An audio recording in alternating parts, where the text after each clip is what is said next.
All right, guys. How's it going, Chilled? How are you doing today, bud?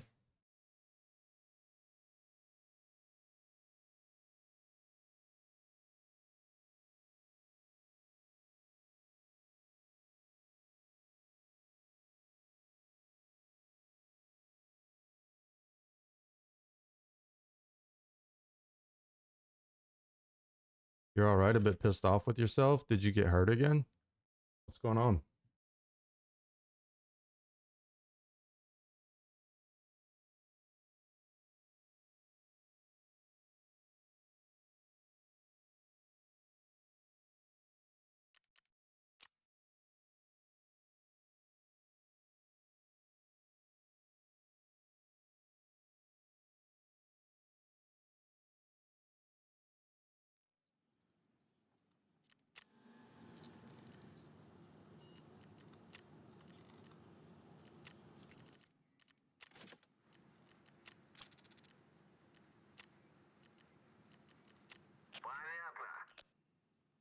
No, you got all three of your monitors on the stand. All right.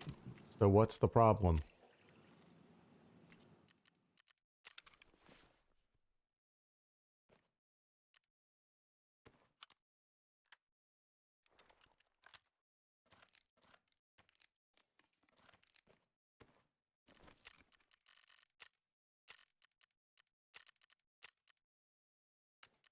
Do they not fit? What's going on?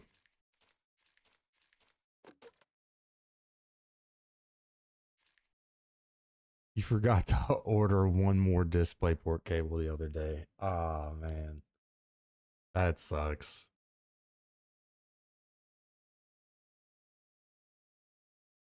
I've realized that if I once I build my next PC, once I get around to that, I'm gonna have to replace almost all of the cables because like 80% of the cables for this setup only work with these computers stacked directly on top of one another. And my other PC can't would be too big to do that, so it would have to go to the side and I would have to replace most of the cables. Just, not super cheap to do whenever you're replacing every single cable that you have on your PC to something different.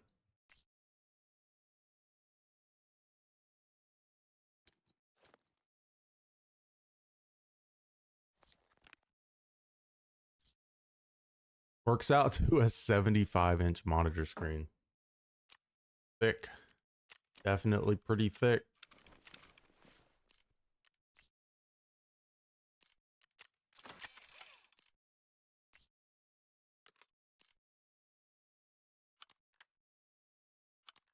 Can't make that one smaller. Okay.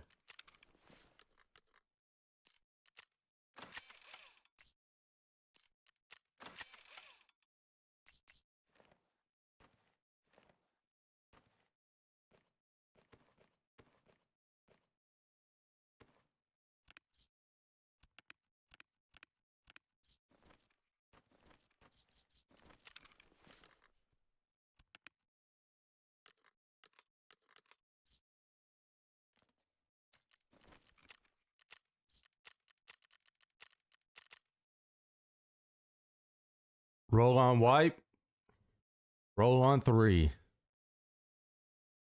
But we're actually gonna watch the wipe video here before we go into a raid. So this is the 0.15 patch trailer for Escape from Tarkov Beta.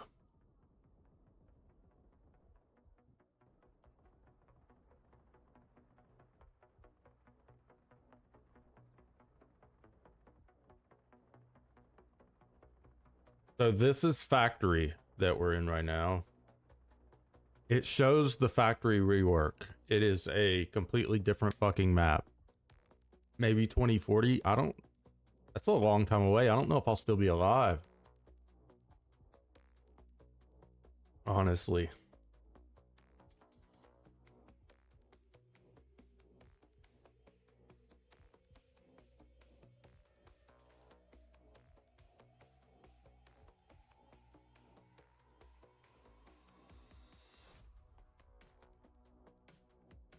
So this is a map that we've never seen before, and I'm pretty sure it's it's a factory rework.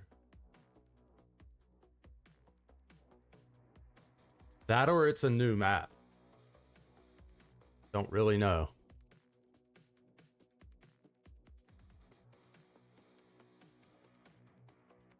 It almost looks like reserve, interchange, customs, factory all crumbled into one.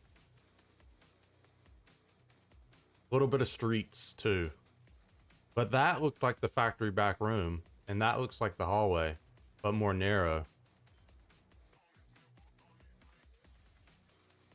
See, but that looks like streets or interchange. Don't really know. This is streets. That's reserve. Lighthouse.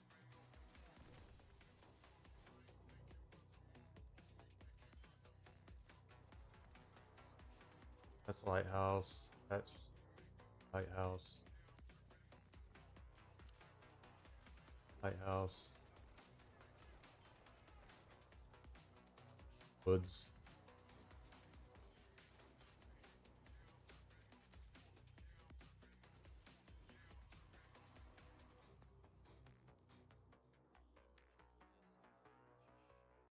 So it looks like his maps are going to be relegated to woods and lighthouse. So like we saw his tripwire on lighthouse at the village in the middle of the map. And we've seen him on woods. But that is the trailer. It looks pretty good. Looks pretty good.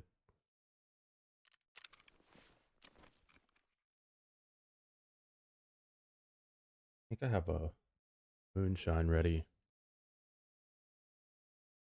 The fuck?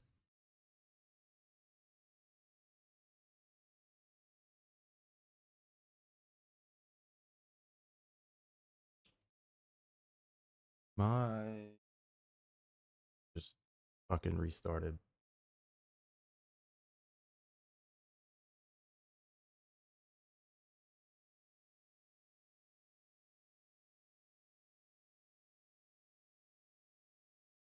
That's a fucking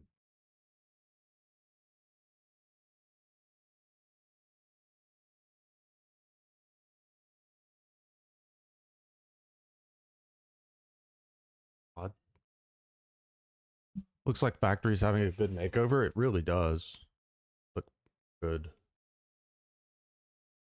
The hell was that?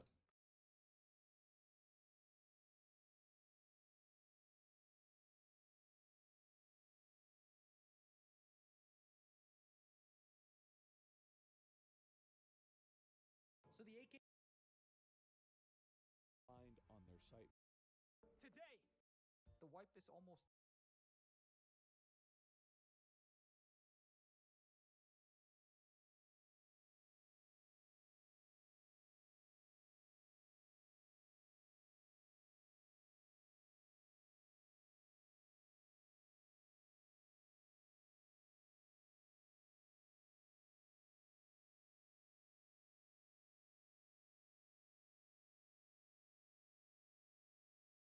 Encoding overloaded.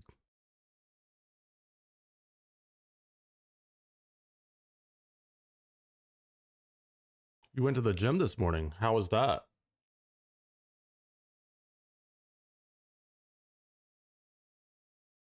I hate gyms. It wasn't bad when I was in high school, but like now, I don't want to step into a fucking gym. I have like a adjustable weight bench and dumbbells, and then some elastic resistance bands. That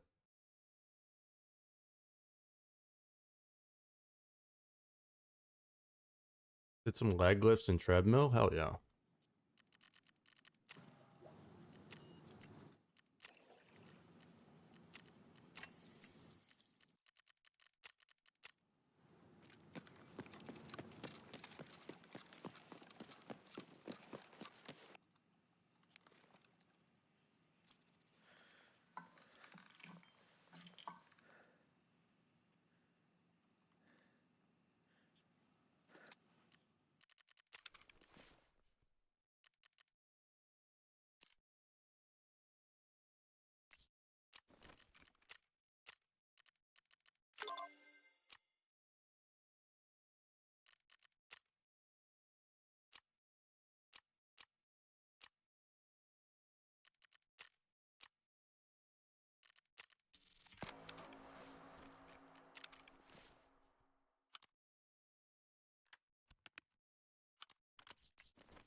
The treadmill has handbars you can hold on to.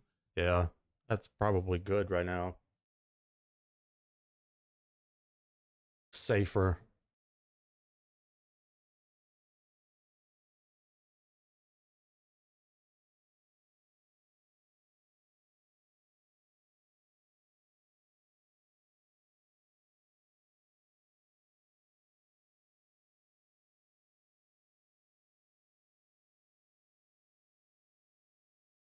Are you doing flat leg press or inverted leg press?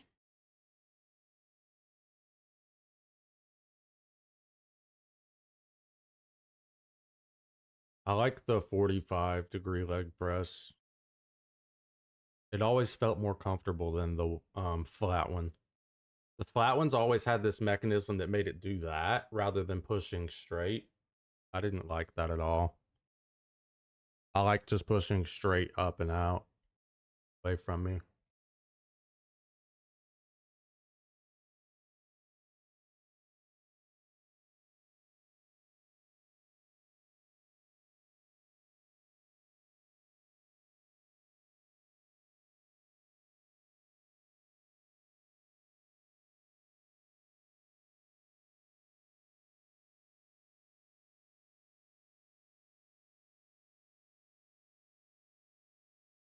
For legs, I put on my armor, my rig, my backpack, and then I hold 50 pounds in each arm.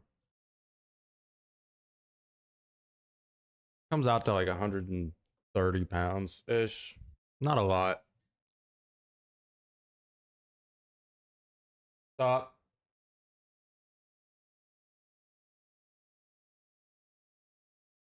Gotcha.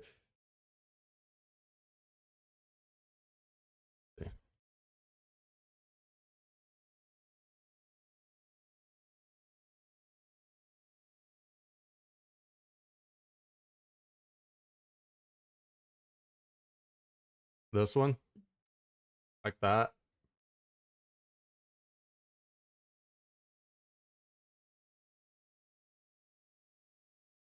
75 kilos, did 100 reps. That's a lot.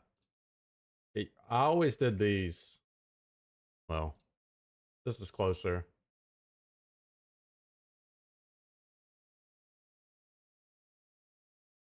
That's what we had at my school. And in most of the gyms that I went to, actually.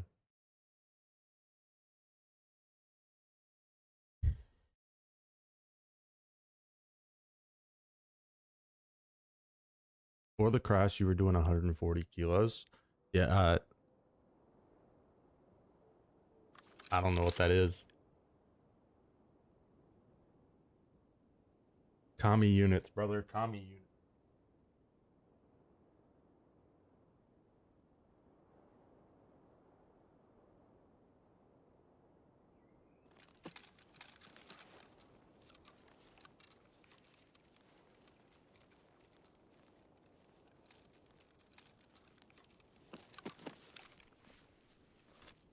Just over 300 pounds. All right. Yeah, that's good.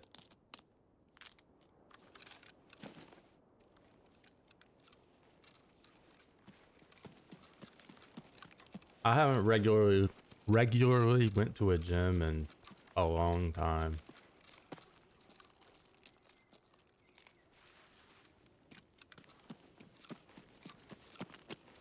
Like how old? Over 10 years. It's been over 10 years since I've regularly went to a gym. Trump's talking in my state? What state would that be, brother?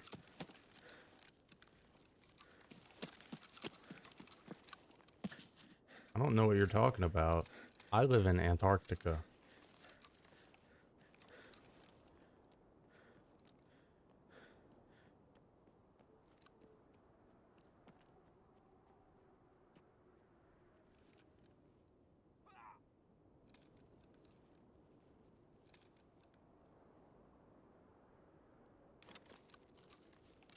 How are you doing today, Skate?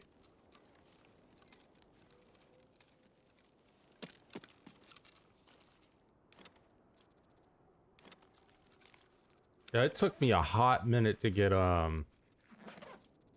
AVI to run on my computer last night.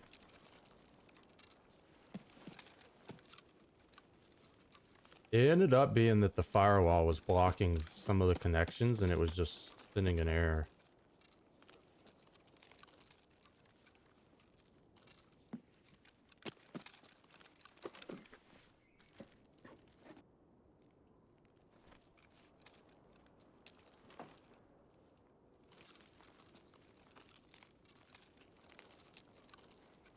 The last 4 months you've been going twice a week?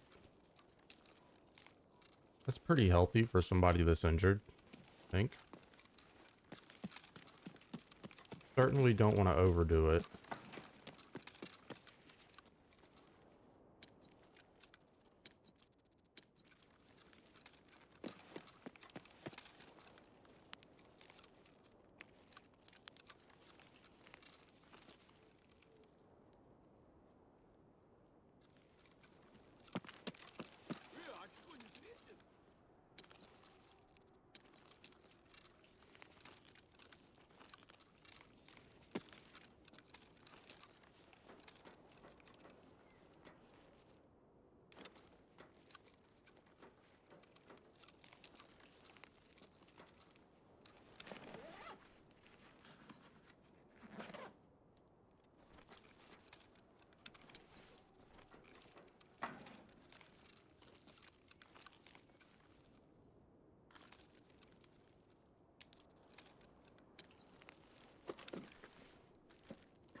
Doing much better. Your taste and smell's about 90% back. That's good to hear, man. I'm glad to hear that.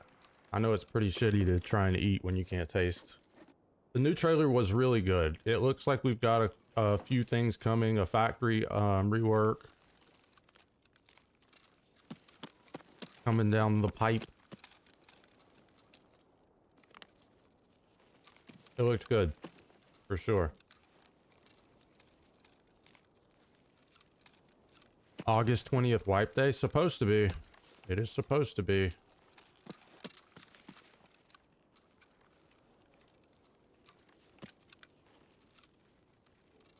Where did these scavs go?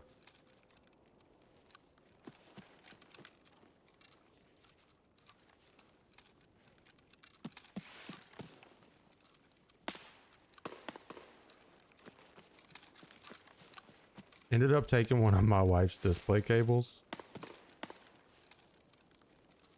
It'd be like that.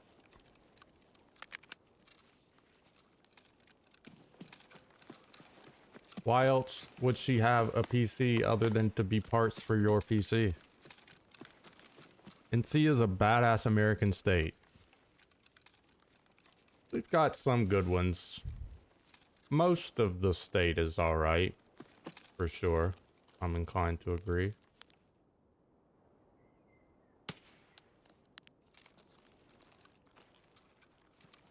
We do have some commie cities, though. See, Asheville, Charlotte, Raleigh.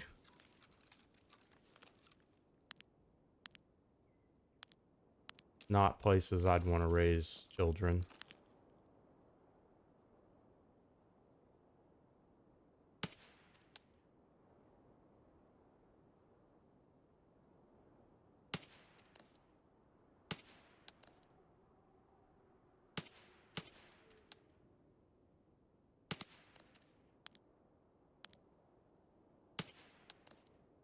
I'm not hitting them in the head.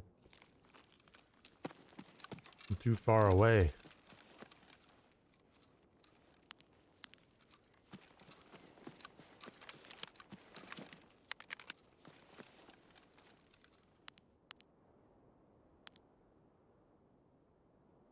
That's Starman.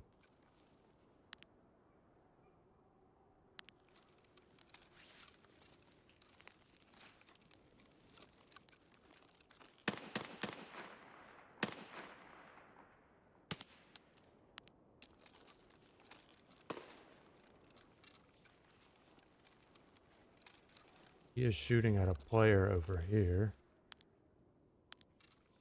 Come back here, brother.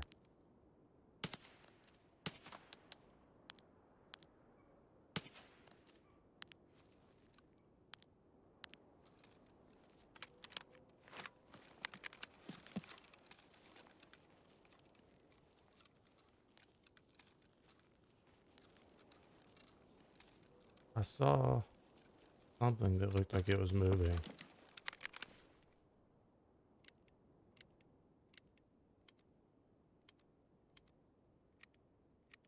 Tarkov upscaled really nice to all 3 screens. That's good. We like when stuff works out, for sure.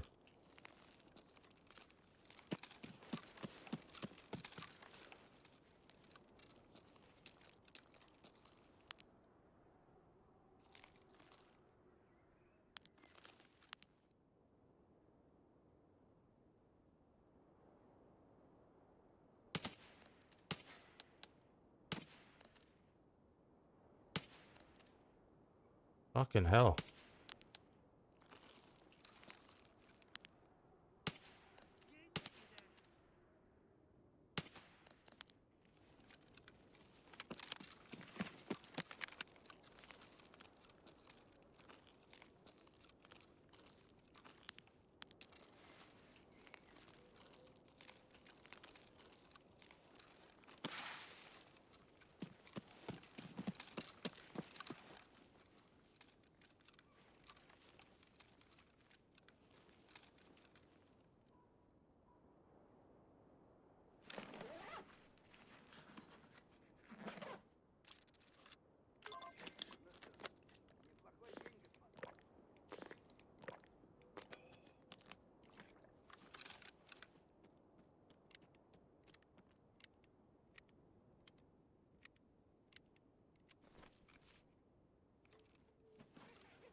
Gav above me. Sounds like he was above me. Where are you?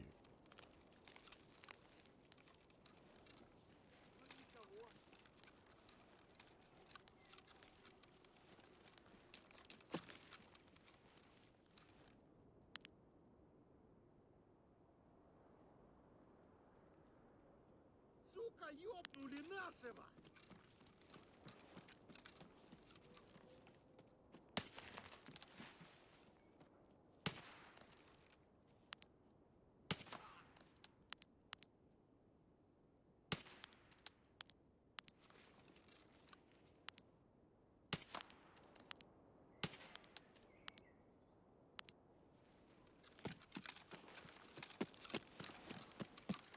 All of these scavs look like guards.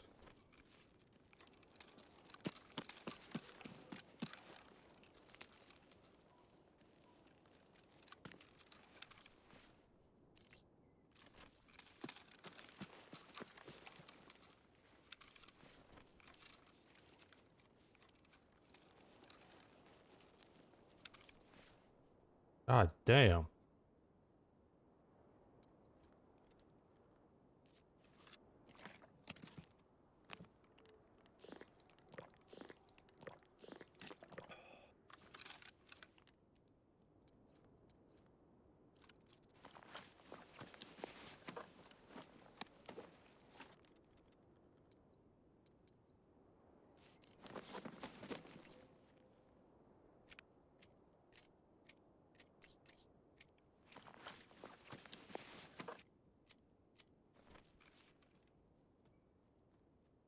Гнида!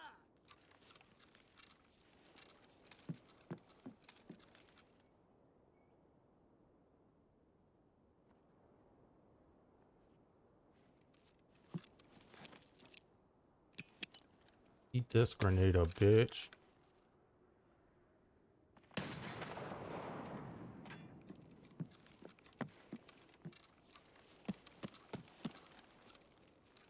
Right over here.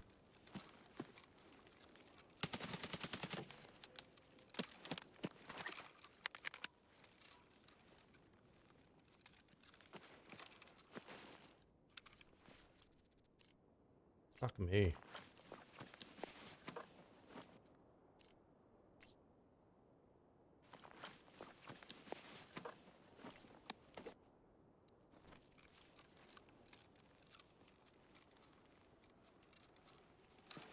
Where did I kill Sturman? I know I saw something that resembled his body.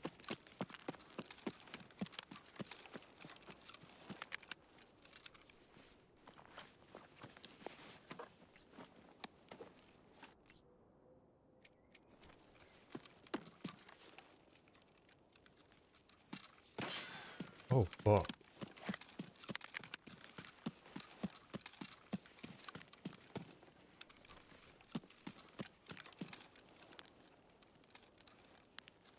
I have no idea where that came from, bro.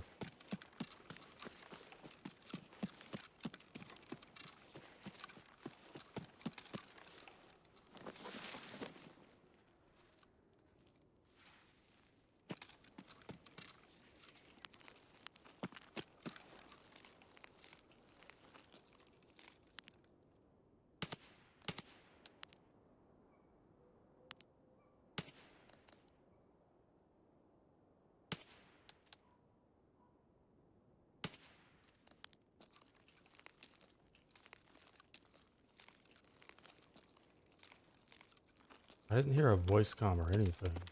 Weird. That was that scav.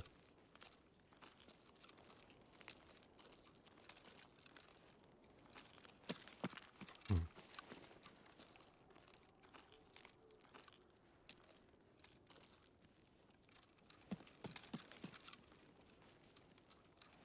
Wait, where did my bag go? I definitely dropped it right here. Here it is.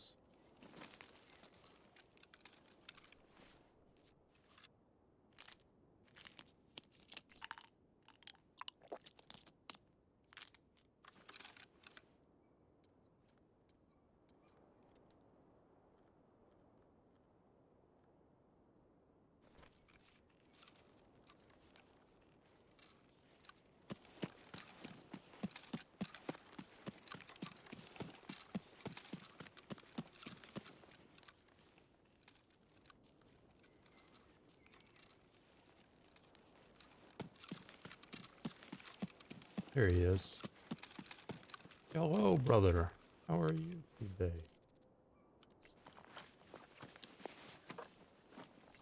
Jesus, that's all kinds of fucked up.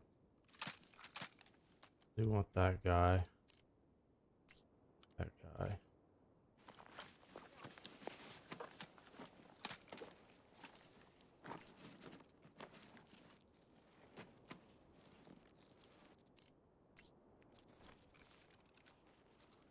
God, where are you? Something there. The player. Stop moving.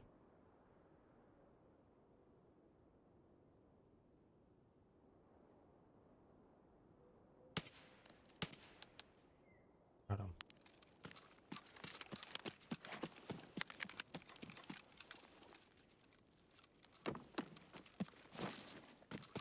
Night night. Yep.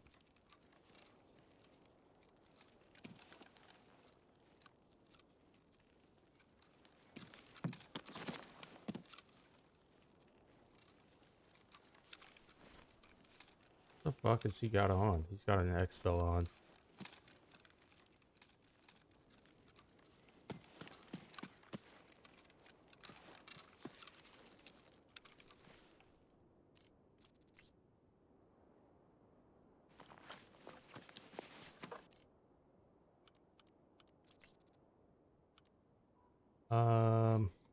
Get rid of this. Take that and that. Take that. That. Drop this down here.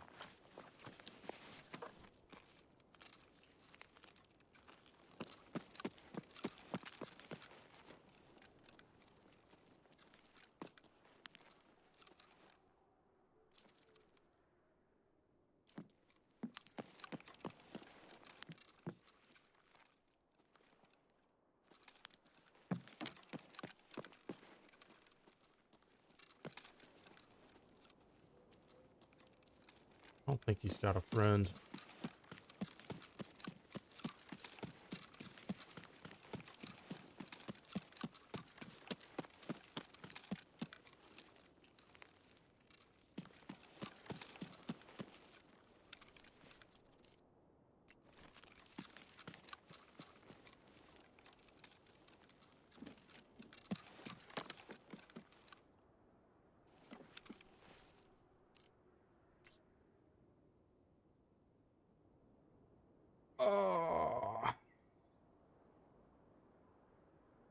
get rid of that. I'm gonna use that.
Robot in 2. Oh no. What?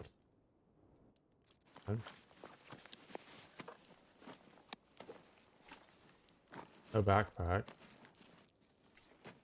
The wrong mags for his guns. Did this dude bring in anything? It sure as shit doesn't look like he did, right? Maybe he brought that one in.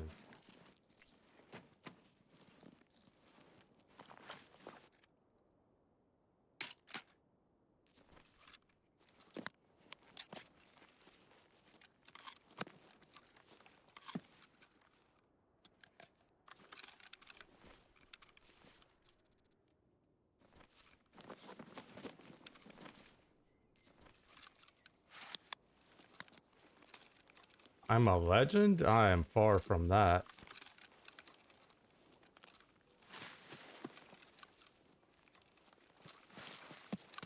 But thank you.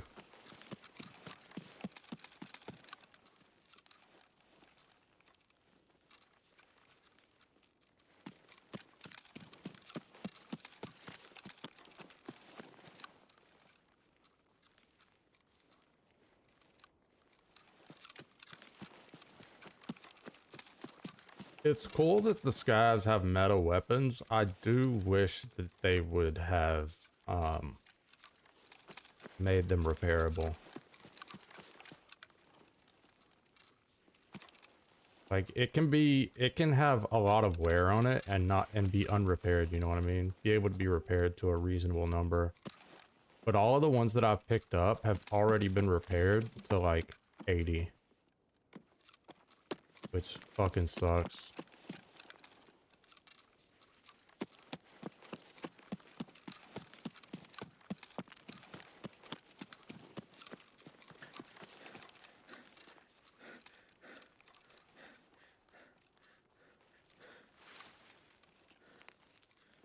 So basically all you're doing if you're bringing out those scav guns is selling them. You're not able to use them really unless you want to die from a jam.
Good enough.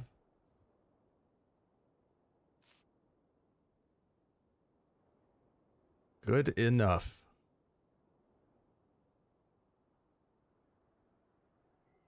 Are we gonna get out of the raid, or did we just bug and we're gonna lose all of our shit?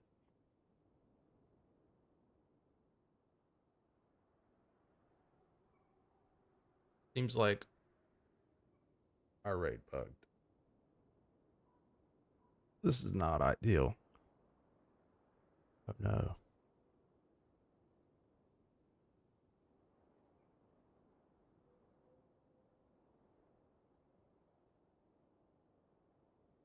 We'll let it sit for a couple of minutes.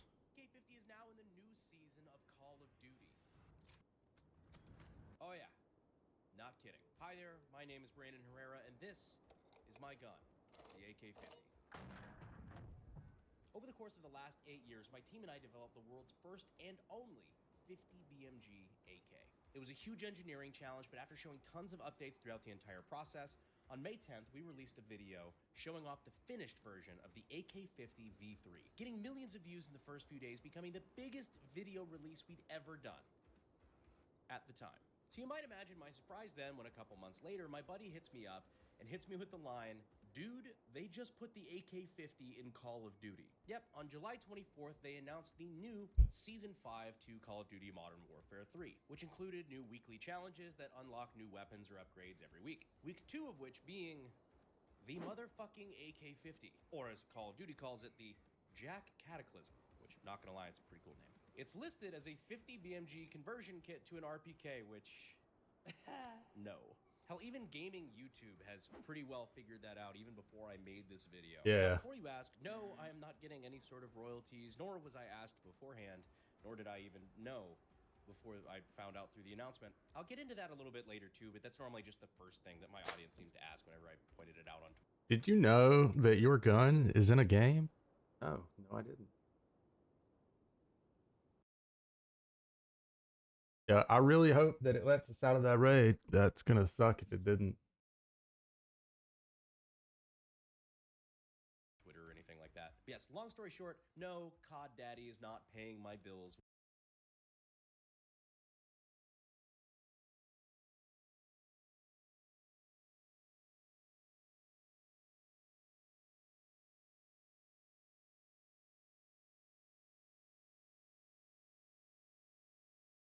Oh man.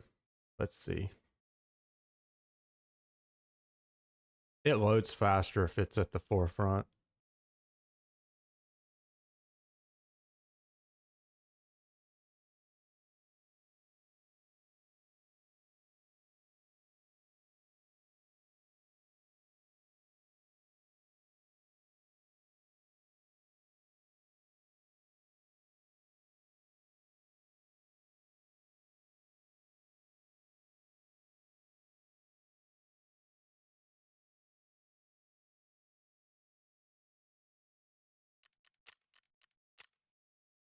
Jesus. We're still in that raid, bro. It didn't let us out.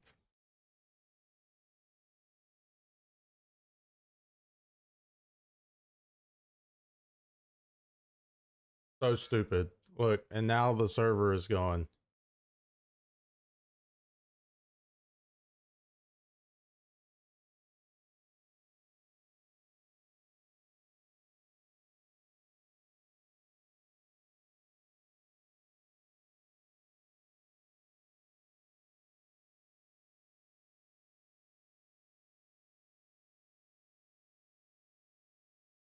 Thank you, Tarkov.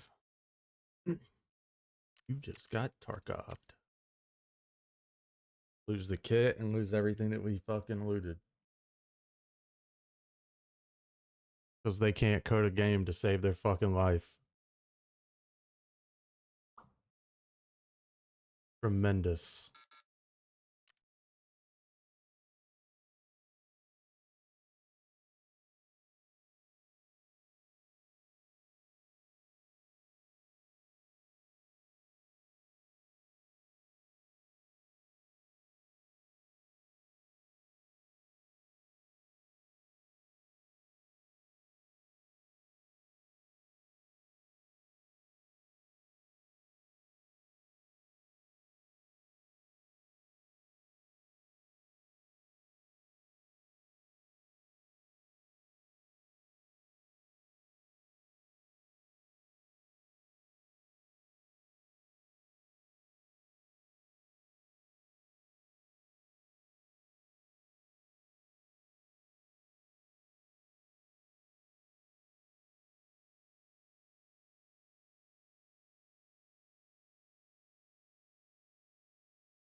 This dev team can totally compete with AAA titles.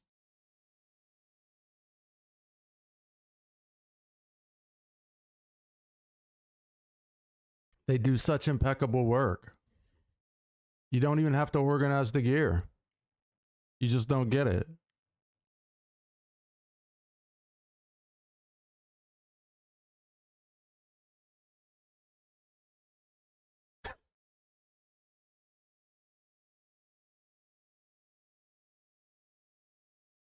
It's not a bug, it's a feature.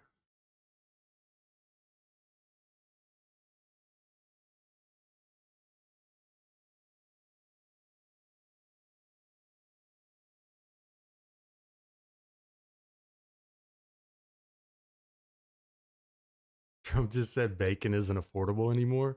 He's not wrong. It's very expensive. I eat a lot of it. Expensive. Make meat cheap again. It didn't let us back in.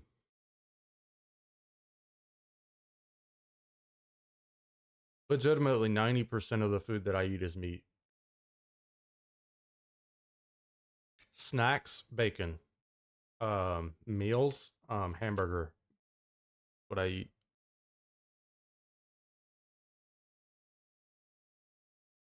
I left and it just kicked me out of the game.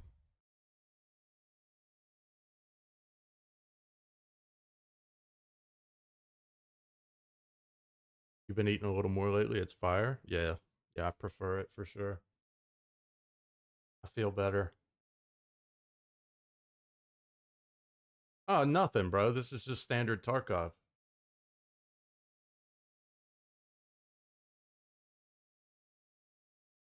Somebody needs to make a clip with the "You Just Got Jammed" clip, but just replace it with Tarkov and then put an Alton on him.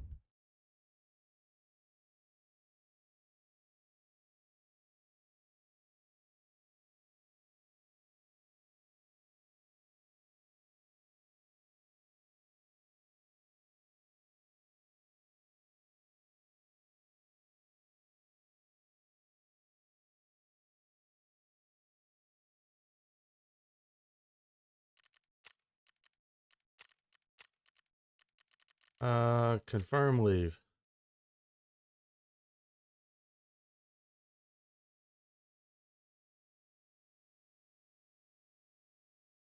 This has happened before and we still got everything out of the raid, but most of the time I don't have anything on me whenever it lets me back into the game.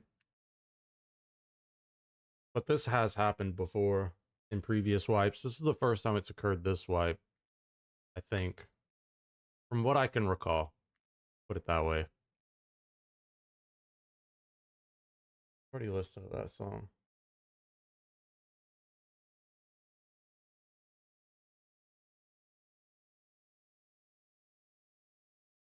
Encoding overloaded.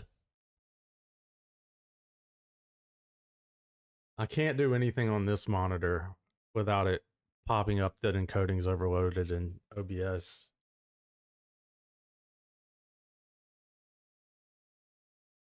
We're resolution maxing in OBS.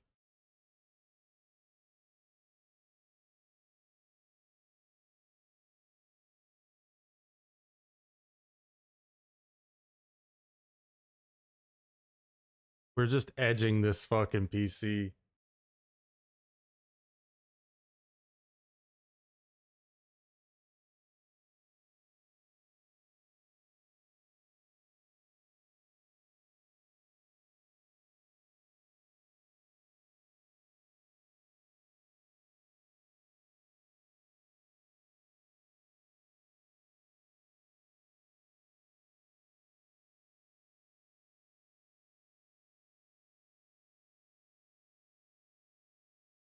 With that We'll just watch this video, man. check. But I did want to take this very unique and very, very weird opportunity to review my own gun in Call of Duty, compare it to the real life version, and even actually play some with it. Because let's be honest, getting my own gun added to the game was probably one of the only ways that I was going to be playing the new Call of Duty as an adult. My heart still belongs to the classic Modern Warfare 2. Remember, Dude, Modern Warfare 2 is Let's be clear about so one thing good. up front. It is my gun. Saw a lot of people online pulling the whole, oh, it looks completely different, bro. Bullshit. Fuck you. That is my gun. Aside from it obviously being a 50 cal AK modeled after, you know, the only 50 cal AK in existence. Look at the bulge front trunnion. I mean, the rivet pattern, the 4 rivets, that's very unique to the 50. I mean, shit, here's the exact same angle, so you make up your own mind, but I know my They removed the handle. That's about it. baby when I see it. But like, yeah. Very unique to the 50. I mean, shit, here's the exact same angle, so you make up your own mind, but I know my baby when I see it. Plus, there's only one of them on the planet to base it off of. The one that got tens of millions of views on its development, and millions of views in the first week of its launch, and it's the one that I built. So there's that. Now, I will say on the Call of Duty design, there are a few changes, but we'll get into that later because I find them interesting. And also, sorry, I know it has been a while. I was speaking for Young Americans for Liberty and then came home and came down with COVID. Again, thanks, China. But real quick, let's China. talk about one of my least favorite subjects.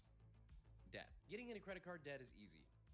Ask me how I know. Getting out, well, the system's set up so that you can take a look at the My brother in Christ, holy fuck, BSG, fix your dog shit game. gun. Right off the bat, I mean, this is definitely the AK-50, just with no front handguard and drum magazine. Now, for those of you who aren't quite gun savvy and you're confused as to why I'm calling this an AK and not, you know, an RPK conversion, it's because an RPK is an AK. Grab the trusty wall RPK. The RPK is literally just a designation of AK, just with a longer and thicker barrel. barrel. Yeah. That's just so it can fill more of like a light machine gun type role. So one of the first things that you'll notice about this thing is that it's got a big ass skeletonized drum mag. So there's no real 50 cal drum mag that exists, at least yet. But this drum looks like it's based on the FOSTech Yeah. 20 rounder, which isn't available yet. It's still a prototype. It's going through some design tweaks and stuff. We like watched They that didn't show video it a off few at months SHOT ago. Show Yeah. and RAM and stuff like that. But FOSTech does know that as soon as it's available, I will be busting down their walls like the fucking Kool-Aid man trying to get one. The AK-50 deserves a drum mag. Also, just kind of a funny side note, the AK-50 is already heavy as fuck, just as a thing to run around. I can't with as a imagine semi-auto carrying RPG. fucking Comes in weight of, 50 rounds in than that. a Barrett M82. It's like the idea of like in Call of Duty running around and jumping around with it. I mean, they made the aim down sight speed and everything pretty slow, like super slow for Call of Duty for the AK-50, which makes sense because it's fucking big. But now imagine adding like 20 rounds of 50, which if my math is correct, I think is like 5 more pounds. Not to mention the big ass metal drum magazine to hold all of that ammo and to work it and Ah, here is the moment of truth, guys. Ah, it's like the raid didn't even happen. Tremendous. Tremendous. No XP, no gear, nothing. We just wasted fucking an hour of our life.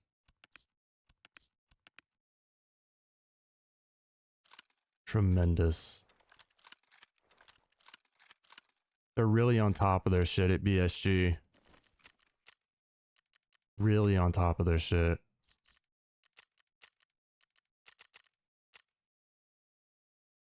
feed it. It's got to be an extra 5 pounds too. So just loading the gun is like adding an additional third of the gun's weight to the bottom. Yeah, I get why it's hard to run around with. Now, I am going to touch on this part really quickly too, about it being a conversion kit. So here's an RPK-74, right? This is a 50 BMG. First off, in order to even feed this, the magazine has to be about that far back. The magazine has to go about as far back on the receiver. You can't as convert the an end of RPK, the yeah. trigger guard What is. he's So you getting can at. Completely trash this receiver. I'm not even getting to the firing 50 cal part yet. This receiver would need to be at least twice as long. Now, as far as being able to fire 50 cal, now this is the round that this gun was built to fire. This is the one you're converting it to. That's not fucking happening, homie. It's like those pictures of the mountain and his wife. It's like that just good luck. So yeah, on the actual AK-50, we had to start from scratch on basically every part. The only things that we kept, we had to scale everything up. We had to scale everything up to be able to fit, a 50 BMG, because that's a huge, huge undertaking. The only parts on the AK-50 we were able to keep the same size, and they're interchangeable with the standard AK, are the fire control group, like the trigger group, and Ads the chat. grip. We salvage certain parts from the, recoil spring assembly and whatnot too, but by and large, you have to completely start over and scale everything up just to even begin to make it work. So yeah, it's a conversion kit in the same way that if you took the tires off of a Corvette and put them onto a Honda Civic, you've now converted that into a Corvette. One of the major differences between the AK-50 and the gun in the game, though, is that their AK-50 has a stock.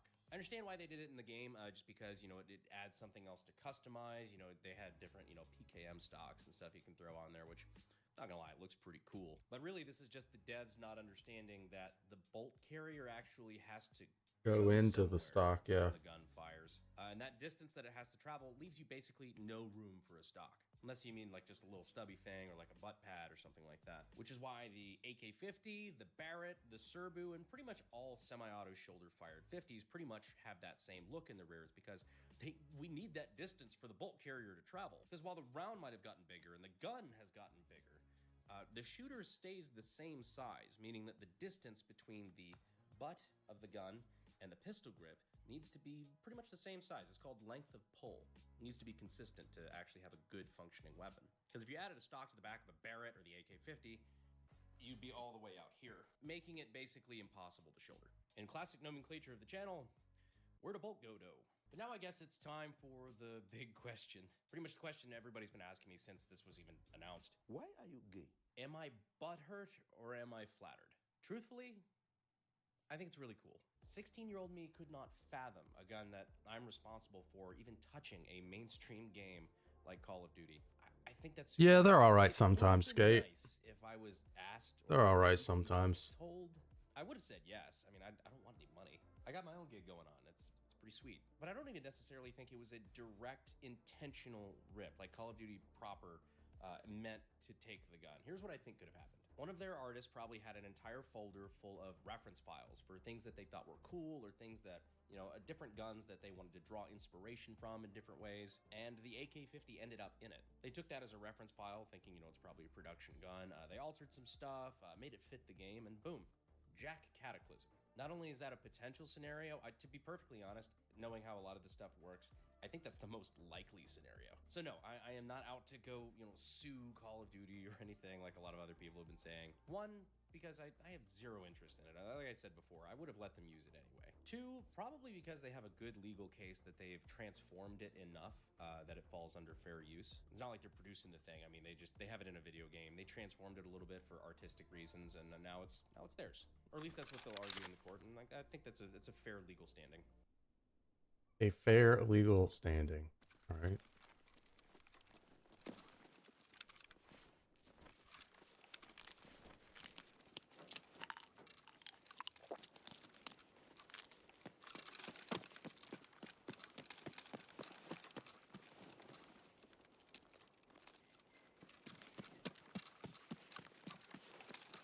I'm pretty butthurt about that first raid.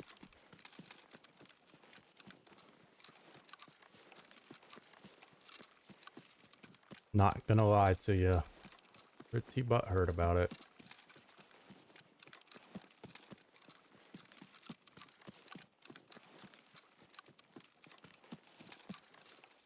Just the idea of doing all of that with no proper reward or anything, like it just feels like the game just wasted an hour of my life. You just got clapped on Interchange. Interchange was full of people yesterday. Lots of killer hunters because bosses are 100% right now. If you go...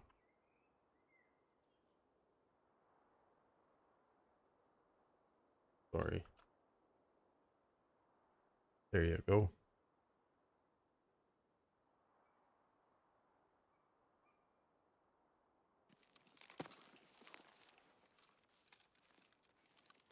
So all bosses are 100% other than the goons.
How is he not dead, brother?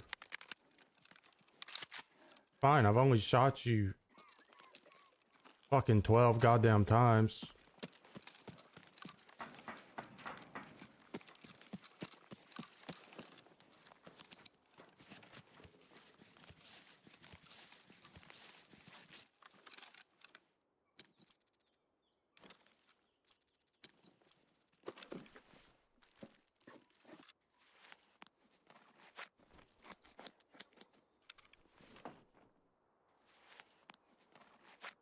Pillow was right next to co-op. You're talking about the PMC scav extract. I think I've ever seen him there.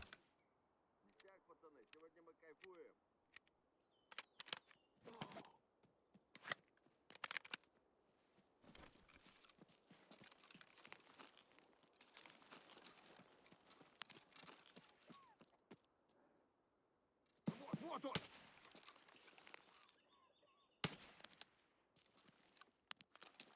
Where's this other scav? Stop running.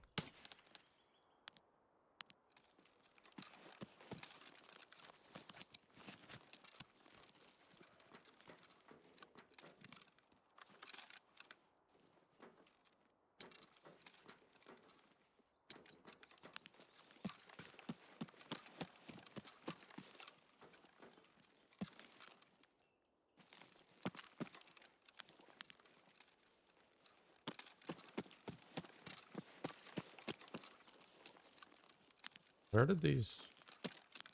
This one behind here? Look closer. Jesus. Bro's carrying a fucking Vulcan. A spear.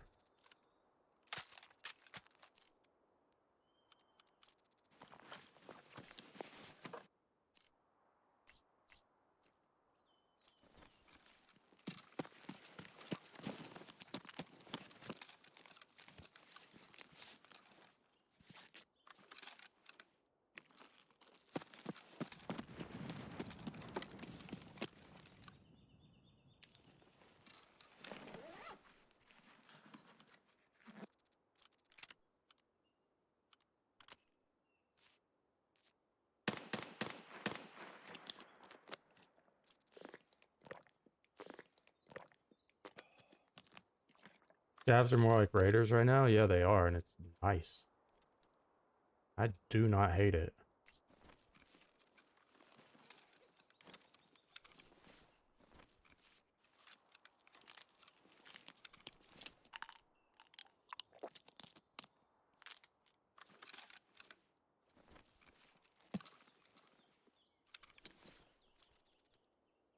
God damn it. Load this mag. Shame you're not getting gear like that on your scav. That I don't like that. That's kind of dumb, in my opinion. Look at this gun, bro. Jesus.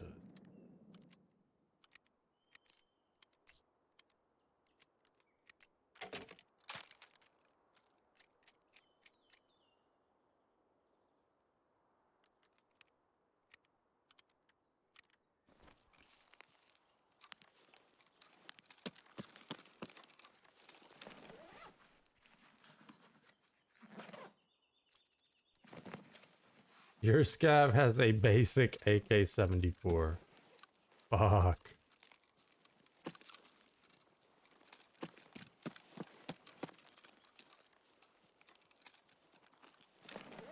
We gotta go kill Sturman. I don't know who he's shooting, but shooting a lot.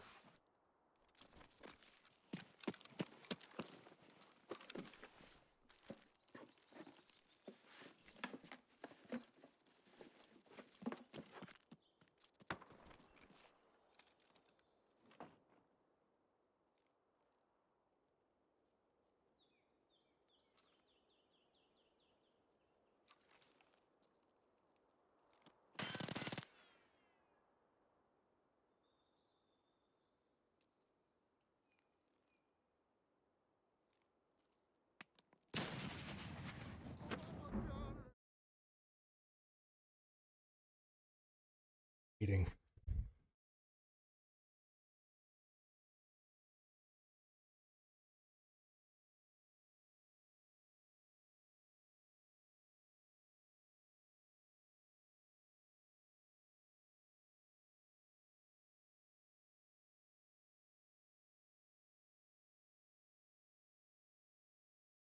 Enough.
Wipe week and like the first month of wipe are the worst times to play this fucking game.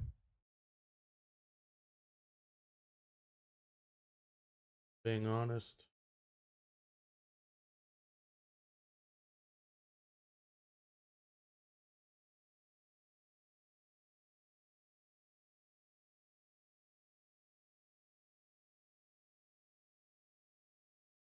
If I die like that a couple more times, I'm not gonna play. He'll take every single shred of that gear. Why didn't shoot me?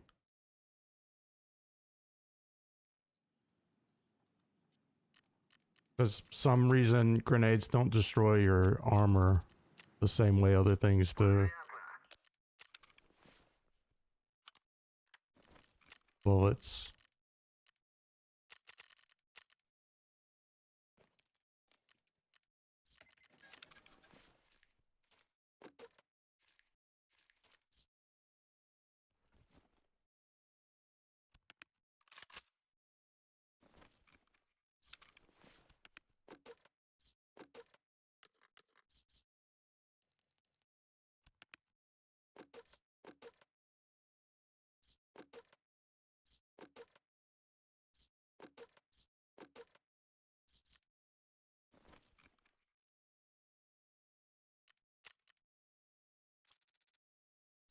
We don't have enough of those to run this gun.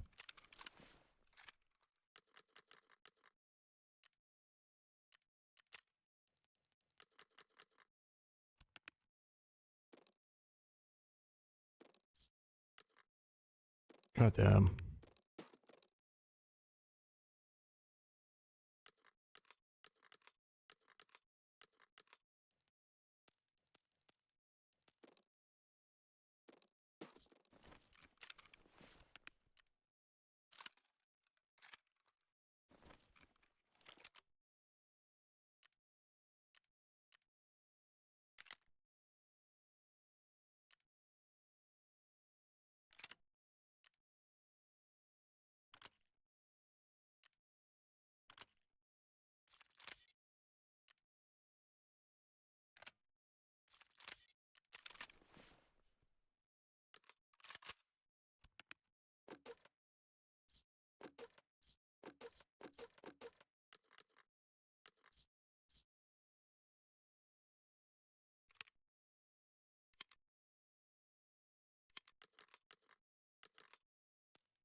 Let's face it, they have millions of dollars for lawyers on standby, and I have less than zero interest in even fucking trying that shit, even if I wanted to. So no, there's not gonna be any fucking legal battle between me and Call of Duty. I think it's cool to make something that people are inspired by, and I think it's neat to see that kind of grow and expand even beyond me.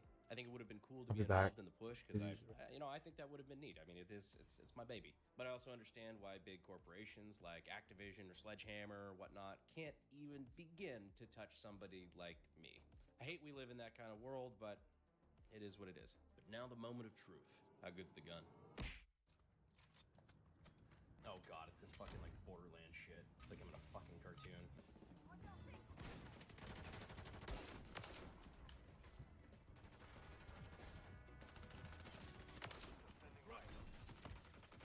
Fuck.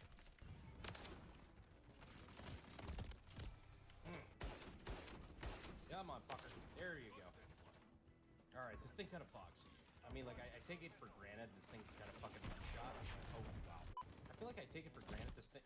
Give me a second. I feel like I take it for granted this thing can one-shot, but at the same time, like, it's a fucking 50 cal. It should be able to do that. No matter what, this thing should be able to kill you with one fucking round. Come on, fuck. God. Get some. Come on. Come on. Come on, get I. Feel like I'm not locked in right now. There you go. There we go. We're getting better. Not good enough. Hard point. Secure the target area. Oh, you fucking.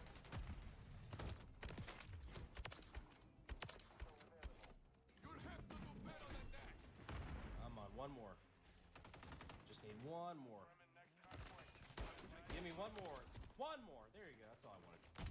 I know I've done like Twitch and shit before, but like I feel like this is my first time being a streamer, which is kind of wild because I'm, technically doing it with my own fucking gun, and I'm still getting fucking my ass raped while playing this, knowing I'm gonna be judged by an army of fucking 11-year-olds.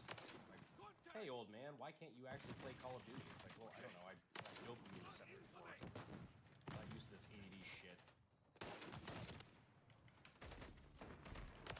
God, this is hell.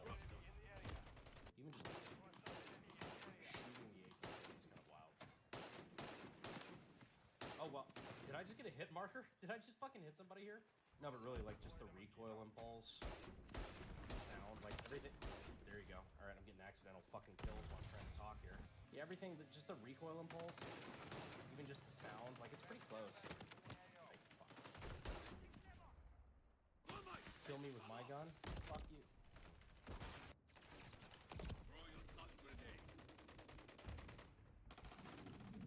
I'm doing what the kids say is locking in. Oh, fuck. Hey, fuck off. Fuck off. Fuck off. Fuck off.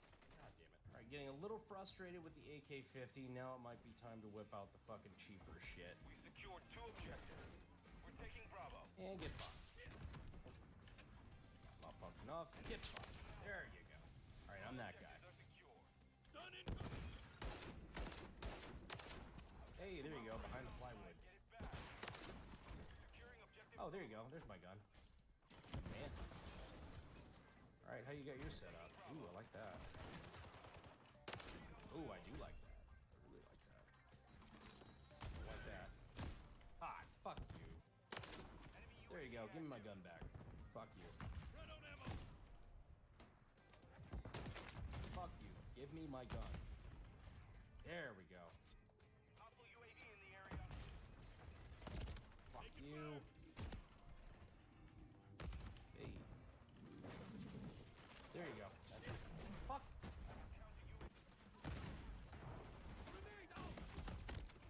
Did you have my golden plated gun? Counter UAV is active.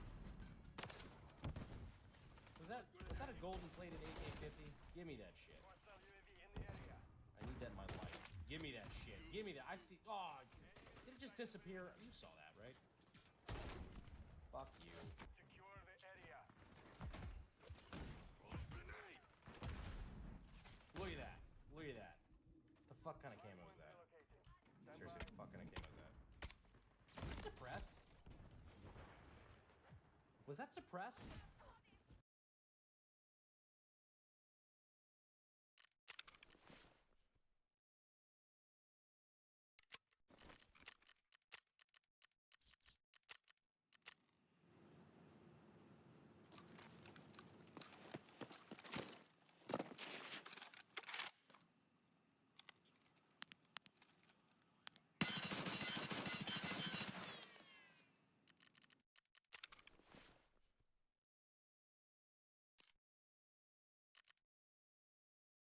Ow. All right then.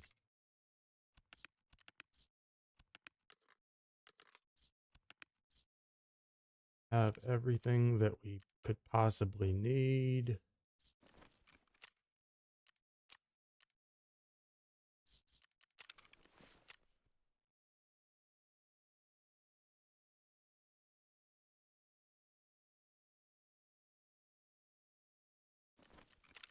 We did have the last item for that farming quest, but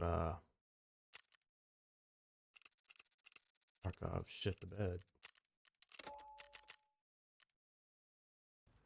No, you just took it. You took my gun.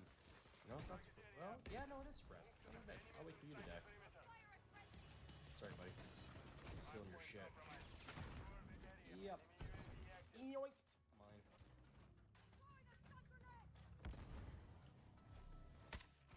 I'm loading. Perimeter.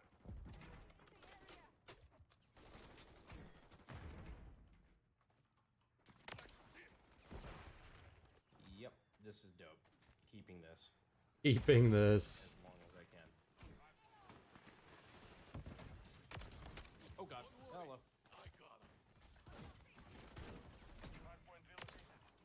Ah, I got the furry back. You don't even have to aim, bro. You just gotta shoot them somewhere.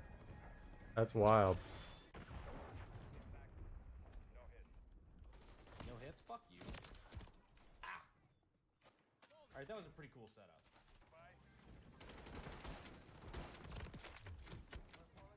Nope, friendly fire, sorry. What's a 50 between friends?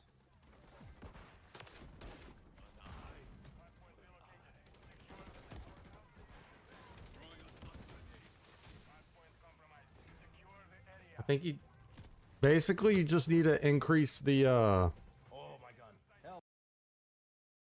increase your speed. Yeah, your fucking sense. That one.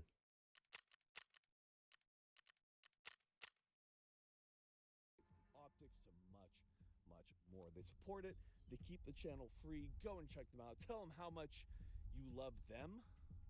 Is that correct? And guys, of course, we cannot forget Night Vision Network. Whether you're looking to buy Night Vision, whether you're looking to rent Night Vision for a cozy outing, for Cozy local outing. shopping with the boys, they have great customer service. We love them, and in fact, if you use discount code Grantham, $75 off. Go and check them out. And if you want to get better at shooting, dry fire. Best way to do it, Mantis. Mantis has a great dry fire system. Getting fucked by Tarkov and then immediately dying to a cheater the next raid is fucking stupid. And it's going to make you a better shooter. So go and check them out. And of course, AAC for sponsoring the ammo. But we have to give a big thank you to Last Shot Arizona for sponsoring the 10mm for this particular video. You can buy tons of different ammo types in them. A big thank you to Last Shot Arizona. So right here we have the 9mm MP5 and we have the 10mm MP5. The first thing I'm going to do is I'm going to show you the controllability difference. We watched this It part of doesn't this. allow the magazine to seat loaded 28, 29, or 30, and I tend to agree. So on my reloads, I do what's most consistent, which is lock the bolt back, mag out, fresh mag in, then release it and back in. Plus, it looks cool with a bolt hold open mechanism like you have on the MP5 and 10mm. It's a much faster procedure because that bolt is already held to the rear. Therefore, getting that fresh mag in there is much faster. It's a much more efficient and a much more modern reloading technique. We're somewhere around And here. frankly, one that I wish was implemented on the MP5 9mm. I'm sure there's an engineering reason why this mechanism can't be incorporated into that, the smaller MP5 and 9, but man, do I wish it had it. Now here in Grantham, we don't talk too much about history, but The MP5 10mm originally came about from a request from law enforcement, specifically the FBI. And if you know anything about the FBI in the 80s and the 90s, man, did they love 10mm. And they were a big fan of double tap. So in fact, the 10mm that they got from HK back in those days had a 2-round burst option. Now, we don't have that option because, well, you can do a 2-round burst with an auto trigger. But I'll show you how that would look from the FBI. So they enjoyed the 2-round burst because they believe that those two 10mm rounds impacting at roughly the same area was quite devastating. I tend to agree. I also believe that a just auto burst will do the same thing. So how that will look with the FBI gun.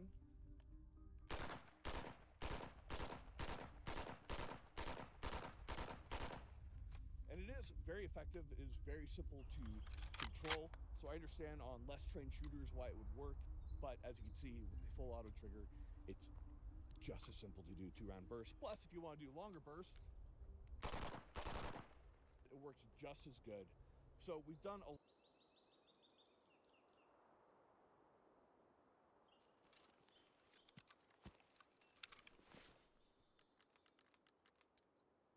All of the scavs are like raiders, but my scav can't even spawn with a goddamn rear sight still.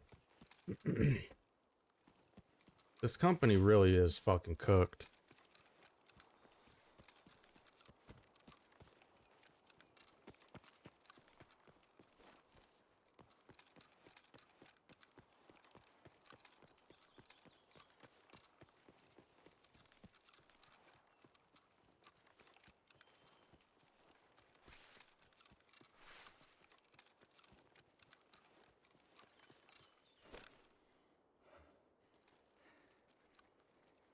And you know that if you pick up one of the other scav guns, it's going to be the same condition as this. It's going to be worse than that, actually. This one can be repaired to be almost usable, but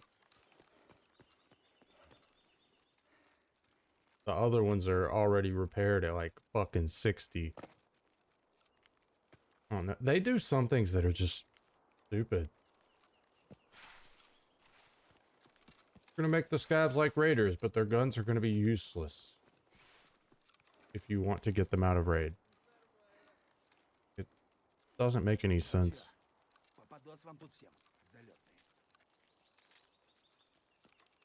Ads are going to run, chat.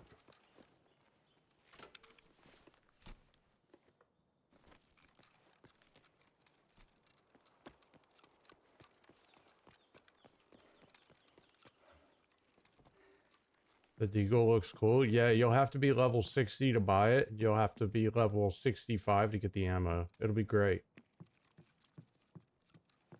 That or it'll be utter dog shit.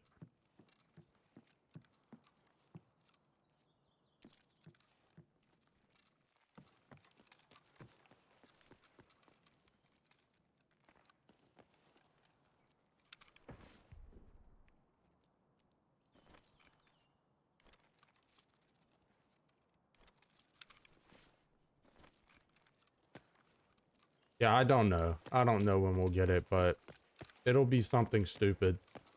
Sort of like the Ash or the RSH, the revolver that shoots the Ash rounds.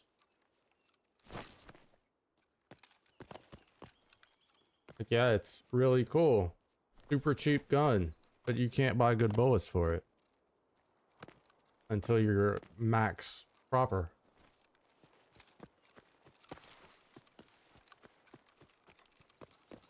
And then people are just running around with it as a meme. Not really good for anything.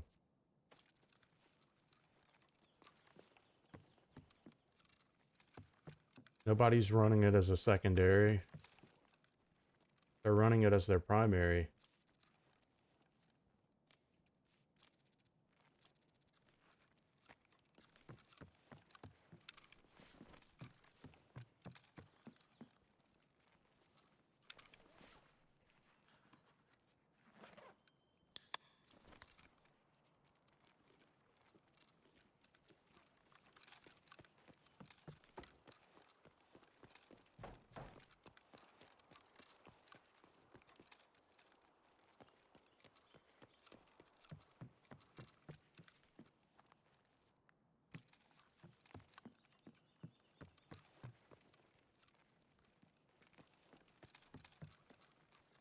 don't know. They always figure out it's either BSG or the community that figures out how to ruin everything. There is nothing's fun for a long time in Tarkov. It might be fun for a minute and then people will start to exploit it and it'll be garbage.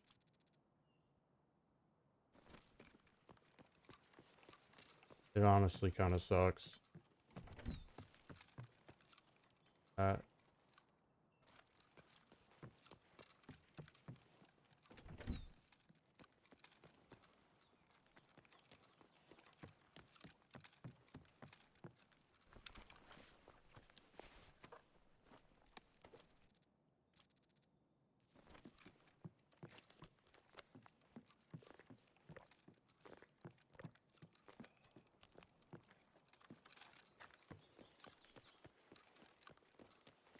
Sort of like the ban waves.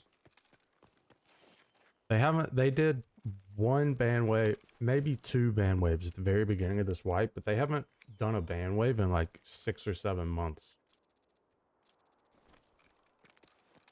And when they do them, the game feels so much better.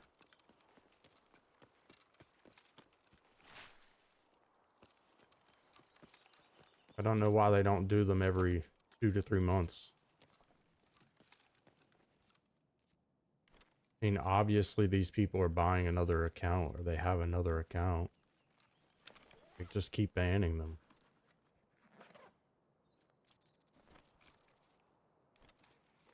After wipe feels good when it is accompanied with a ban wave.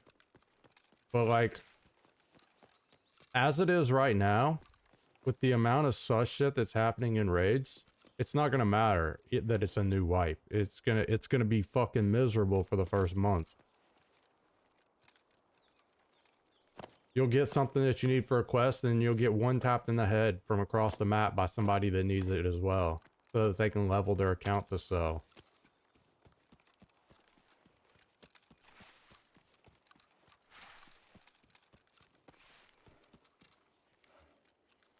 Or make it easier for them to carry.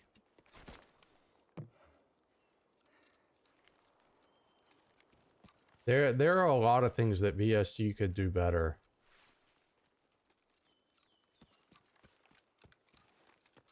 Why is this door shut?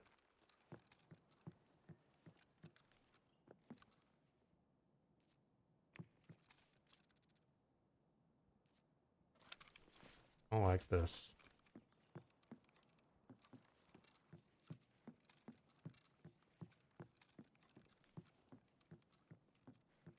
You saw a cool pickup today? A Ford 1945 pickup truck?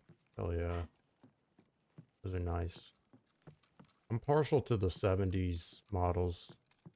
The early 70s Ford F100s. I love those the body style on those. The 72 F100 is such a beautiful truck. Especially with like a set of nice tires on it. Some pitched out rims. Like a 2-inch body lift on it. Fucking beautiful work of art there. Properly restored, good paint. So gorgeous. So gorgeous.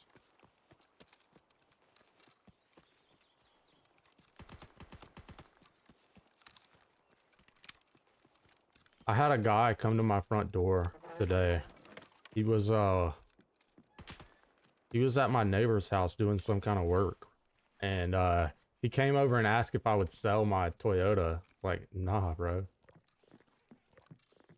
I've got more in that thing than I paid for it.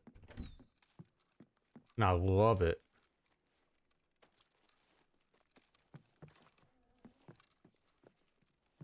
Like, me and my brother fix them up and then resell them. I'm gonna have to pass on that. No thanks.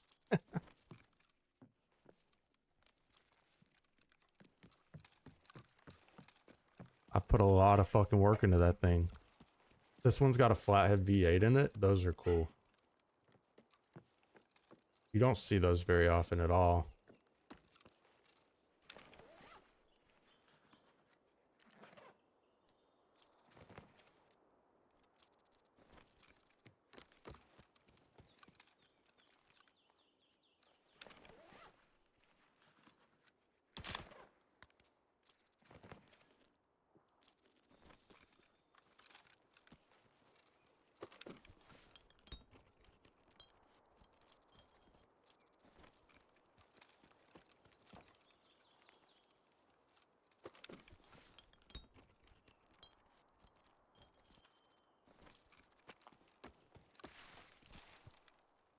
find it hard to picture a day that I would be willing to sell my Forerunner.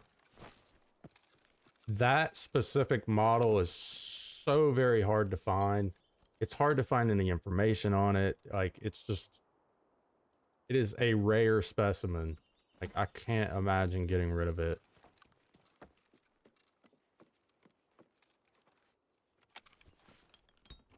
Five-speed manual, four-wheel drive, SR5, Toyota 4Runner, 1986, with 115,000 miles on it. It's got a brand new radiator, alternator, carburetor, new brakes, new drums, new light bar.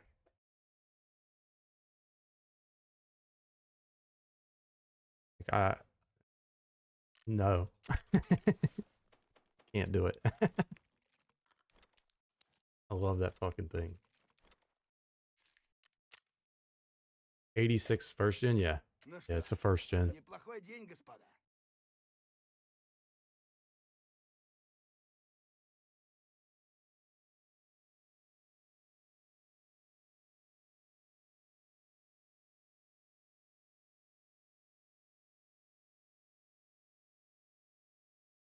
You think you've only seen 2 or 3 of them over there? Yeah, over there, they weren't called Forerunners, they were called Hilux.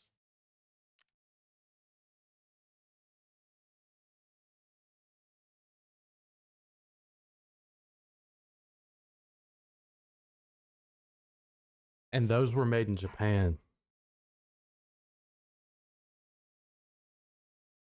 Think Japan. I'm not really sure.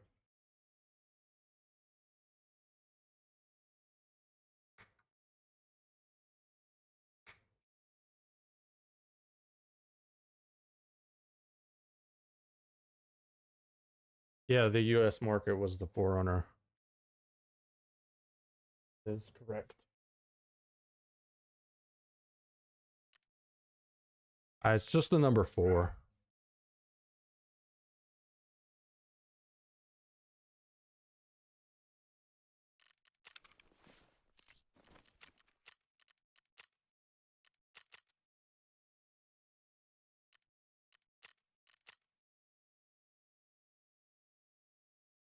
I can't go in at night with this scope.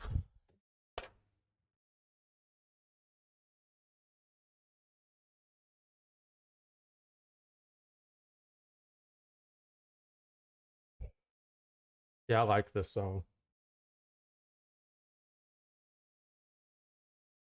I think it's a very good song. Cheers, brother. Smoke a little extra for me.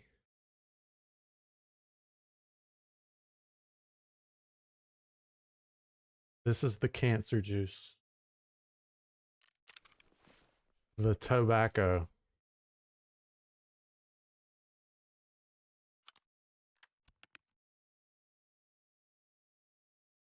I only have one of these.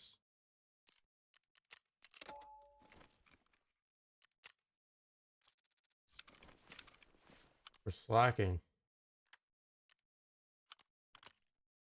You've got the space brownies tonight. Ooh.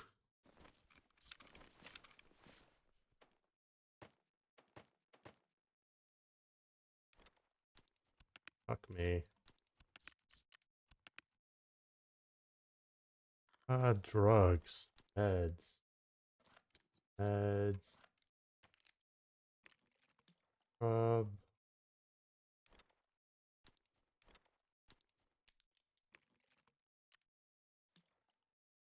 And then sell everything else.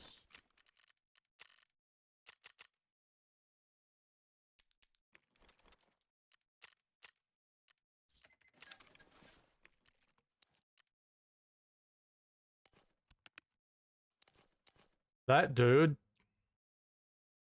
ran up. All that did was ADS. And he tossed a VOG right over top of my head and killed me the other raid.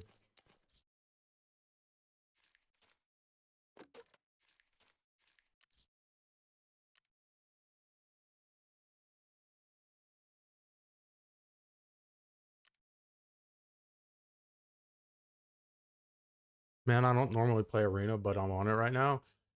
I could see it being fun with friends, but I didn't enjoy playing it by myself. I only played maybe 8 or 9 hours of the game. I didn't like not being able to build my own loadout. I hated having to pick from the preset loadouts. I thought that was fucking stupid. And the PvP is just so much different in Arena from in Tarkov. It's not the same. While yeah, it'll help you out with movement as long as your control settings are exactly the same. Yeah, it's a good way to get used to moving around and stuff like that and ADSing and getting used to everything. But the actual fighting isn't like the fighting in Tarkov. Unless you're constantly running labs and factory on your EMC. It doesn't really translate to any of the other maps. But if you enjoy it, you enjoy it, and that's all that matters. I know a lot of people really like it.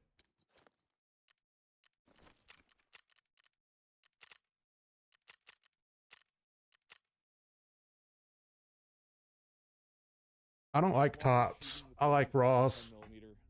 There are definitely some quirks to the 10mm and a lot of really cool design features.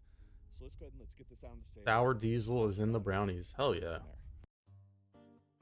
Now, a big thank you to Henry Repeating Arms for Jill said you haven't played any arena at all. Different firearm models, and they're all backed by 100% warranty as well as a satisfaction guarantee. Looks like I'm out. MP5 in 10mm, especially when compared to the smaller cousin of it. Got your next the grow 9mm. started? So this What are came you about doing now, bud? specifically for the FBI, but You haven't despite even that, it's been installed it? used by many different agencies and many different militaries. It's uninstalled on my worldwide. Not the PC. I most don't have it successful installed MP5 either. variant, 10 but I would crits. say a very Gotcha. good one. There are definitely some quirks about the 10mm MP5, especially ones that are made within the US for some pretty interesting reasons. But let's go ahead, let's do what we always do. We're gonna go tip to butt down this whole guy. We're gonna compare it directly to the MP5 and 9mm. Tip to butt down this whole guy. Some of the oddities about the 10mm MP5. This particular one was built by Dakota Don't clip Tactical, that. which I do believe is one of the premier roller delayed builders out there, and about as close as you can get to the HK quality without paying, $50,000. So this is a lot more affordable. But let's go ahead, let's break this down. So first off, when it comes to your 10mm variants, it is the same suppressor lockup. Critical Kush has a good genetic lineage. It's just hard to get 100% Critical Kush. It's always something that somebody bastardized or something, and it's got low output in terms of just larger, just like we have EHC and we have CBD both content, a stuff thread like that. protector to thread on a suppressor, as well as a trilug. So a Now, fairly in common practice, strain, but only suppressors that I have seen it's one of those strains that are different every time you get it, were thread which on kind of suppressors, sucks. and even then, there At were least here. definitely issues that were seen with the 10mm suppressor on these. I haven't seen them used that often. We opted not to simply because on roller delayed weapons, the locking piece that operates the weapon, so it's going to have a degree that's going to mandate how much force it resists before.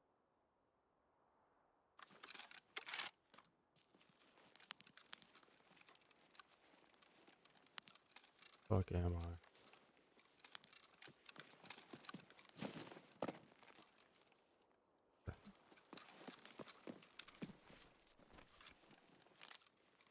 It's like that over there every time you get it.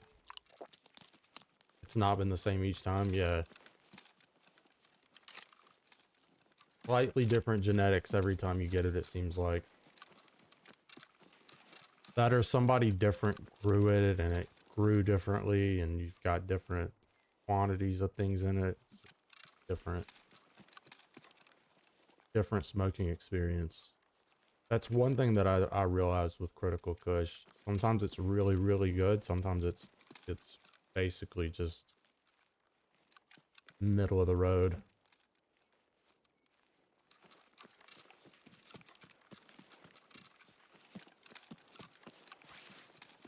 Picked up 650.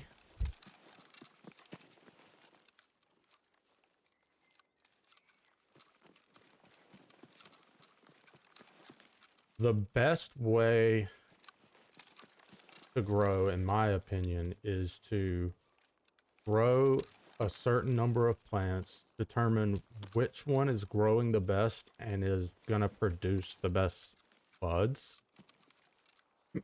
once they get into the budding stage. Harvest from them, but keep them alive.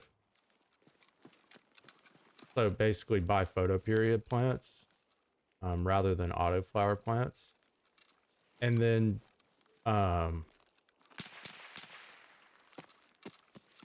once you determine which plant has the best genetics and the best output,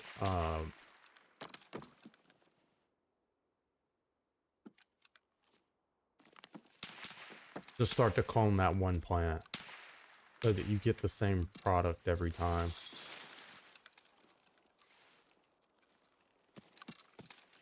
You don't grow autos? That's good.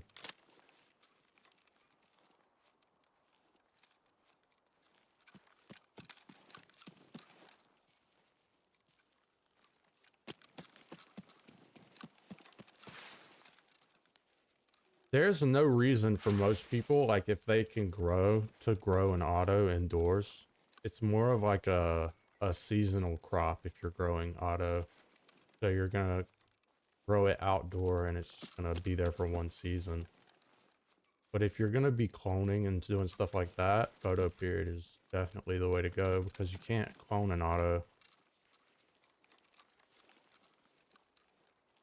Just doesn't work.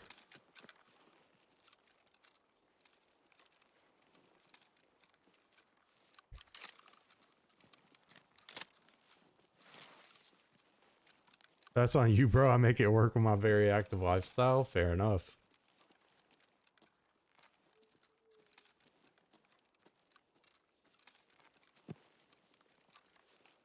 I did a lot of construction while smoking. Me and my foreman would smoke together. Don't tell OSHA.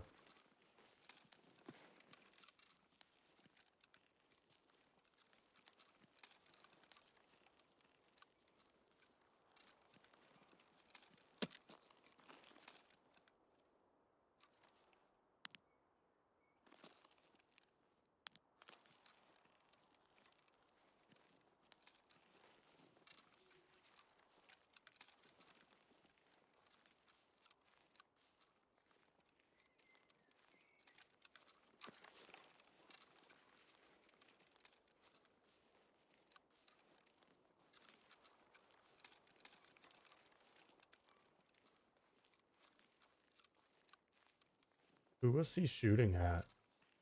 Where are all of his guards?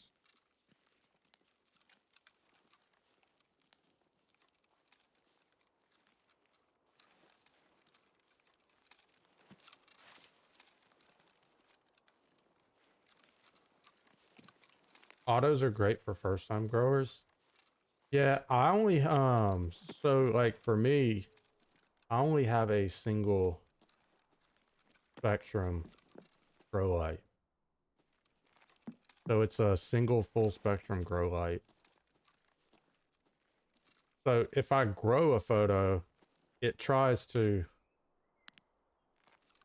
flower it as soon as it can because it's a full spectrum grow light. You can't, you know, cut out the red, make it continue to grow a little longer.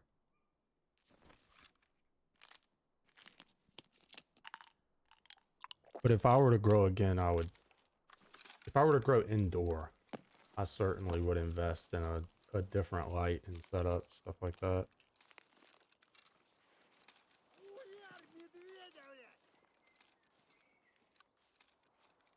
Brother, where are you?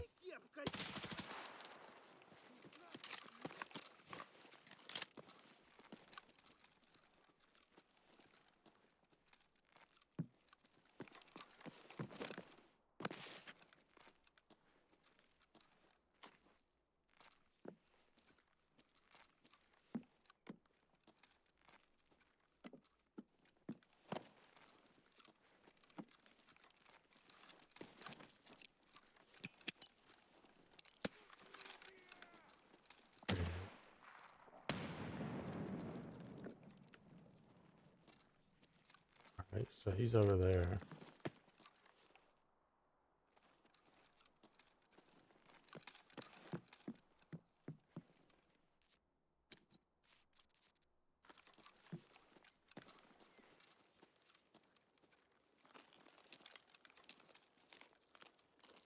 Over here somewhere.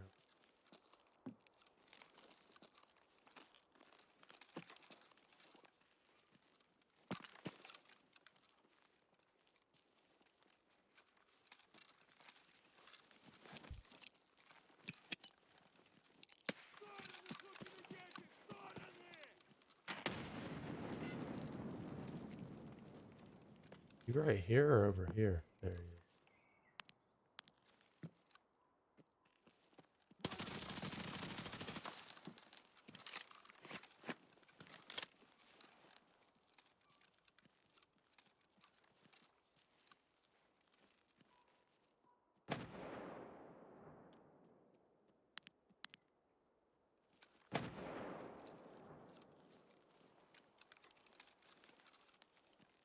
Вон туда.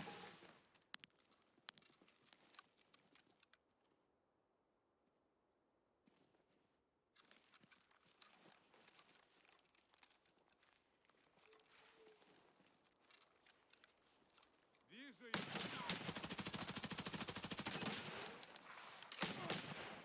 Надел броню получше, думаешь, не пробью?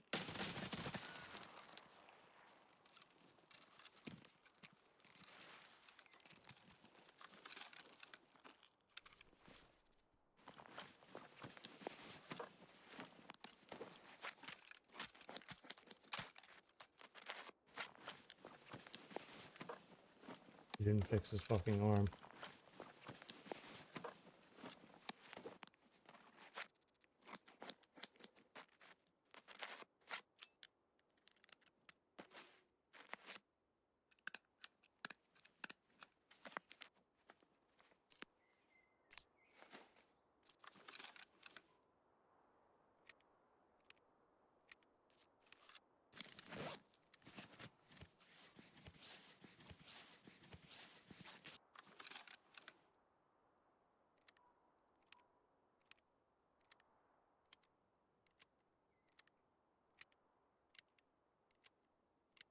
She doesn't like the smell, so she won't smoke it, but she'll eat it. Fair enough.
I saw something up here.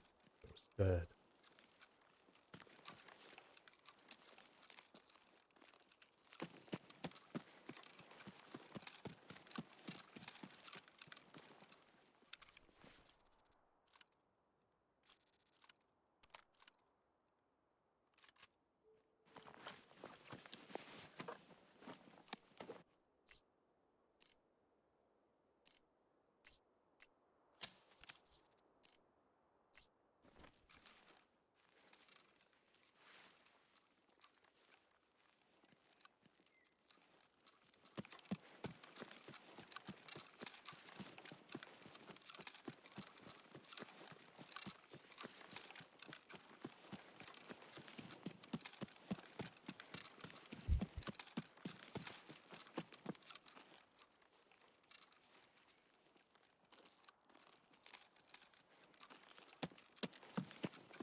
You definitely have PMCs somewhere in this raid.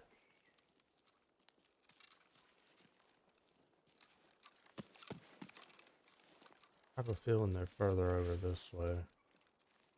There.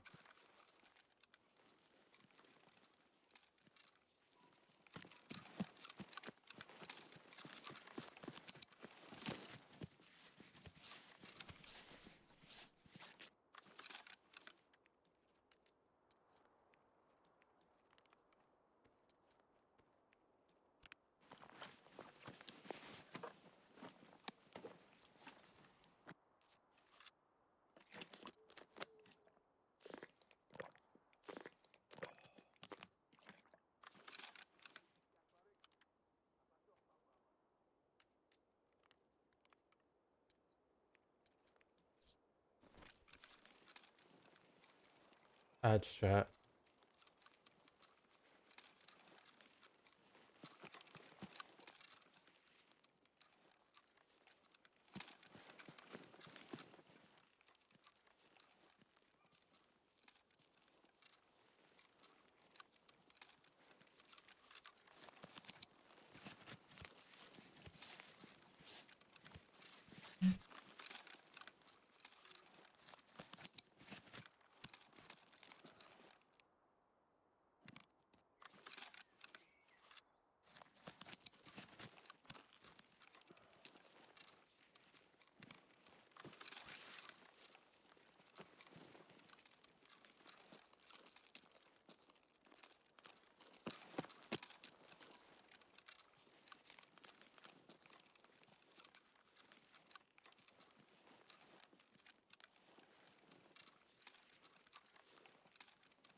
Вон он упырь!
That tree is throwing me off.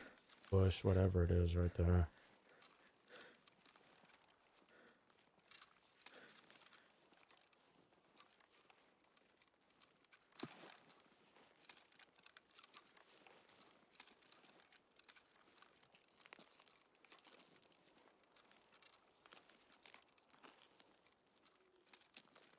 We'll just call it a bushy tree. Fair enough.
Да все нормально?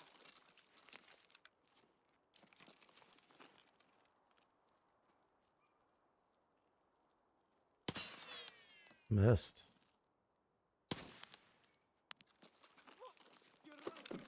Пацан готов. Пацан готов.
Вали хуесоса!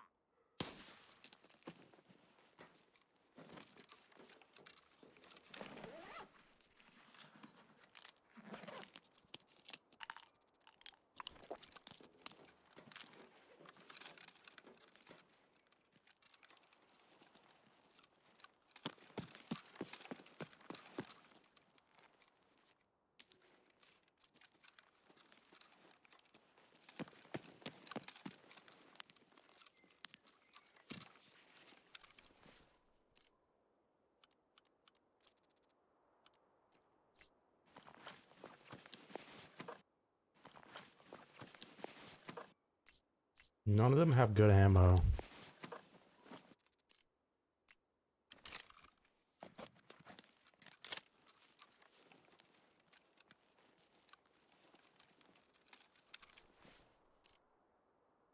We'll take that, and that.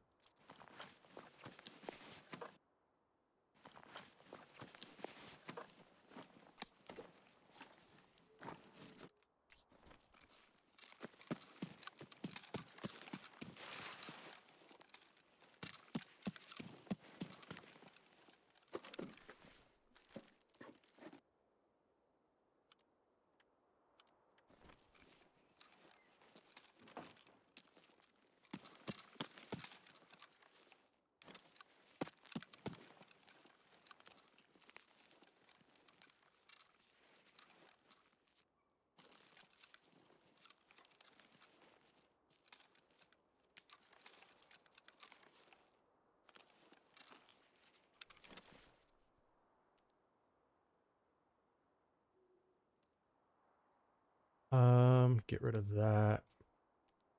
This. This. We've been here 3 times. I'm really surprised we haven't seen a LEDX yet.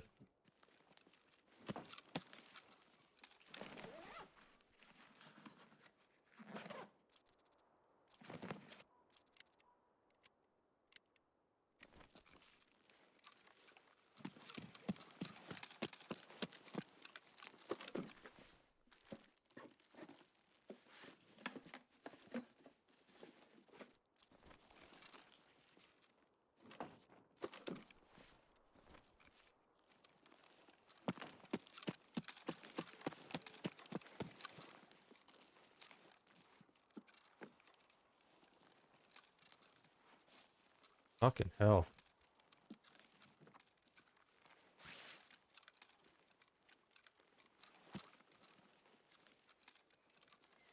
I wish that when you fell, he scoped out and then scoped back in.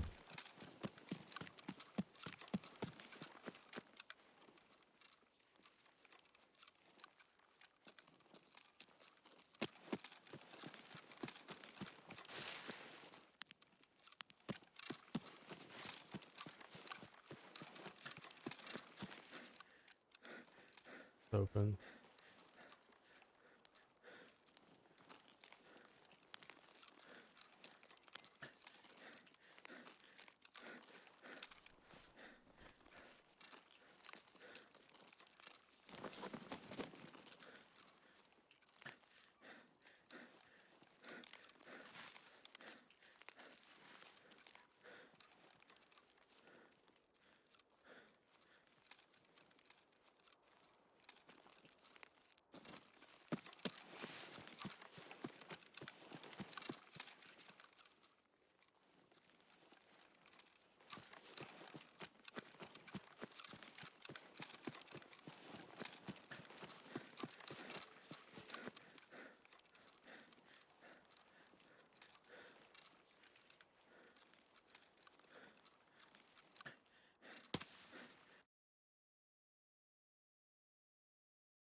Only 2 guards.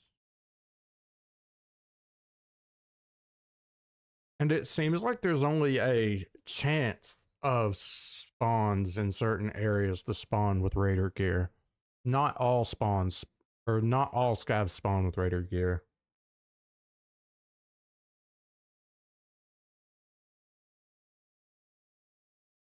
And none of them are spawning with Raider bullets.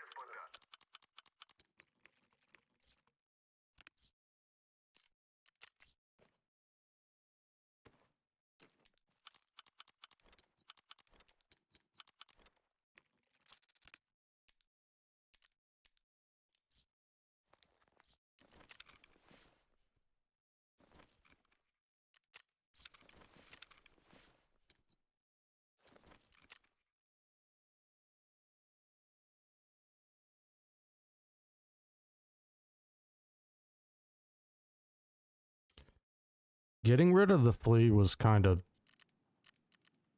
I mean, I guess it could, you know, technically...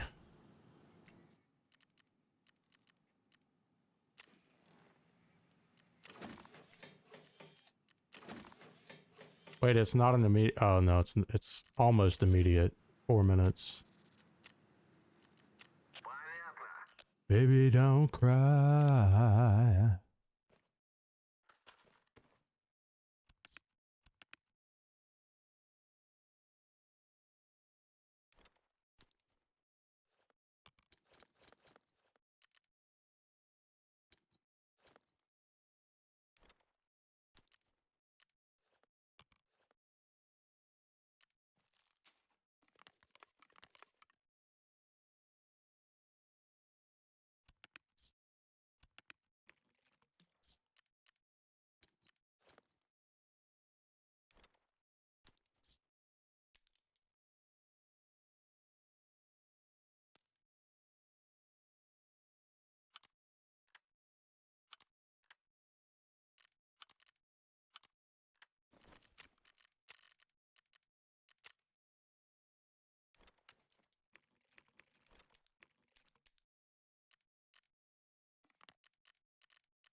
before that weapon unlocks needs to be changed when a suppressor is added. This is true of the 9mm as well, but you have to imagine 10mm is a lot more powerful, and because of that, you need to be a little bit more careful on how you're running those different locking pieces and making sure that you're changing those out. For simplicity's sake for this video, we opted to run this guy unsuppressed. Also, I need to watch my lead levels. So, we have that for mounting any type of suppressor. Also, I need to watch my lead levels. Classic Wow. end grip light on this guy. I just love the look of the classic MP5 with the A3 stock and the light. I think it is probably the coolest and most iconic MP5 setup. Micah, do you tend to agree? I think that full stock with that handguard is Yeah. possibly, the most classic. Sexiest, you have to say.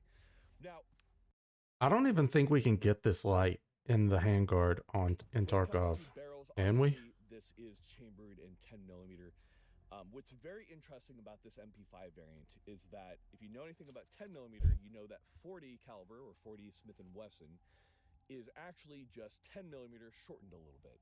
A lot of people like to refer to the 40 SW as the 40 shortened weak or the 10mm shortened weak, which is hilarious because the FBI tried to run 10mm as its main service handgun caliber, but the recoil proved to be too excessive, and so they actually moved down to a 40.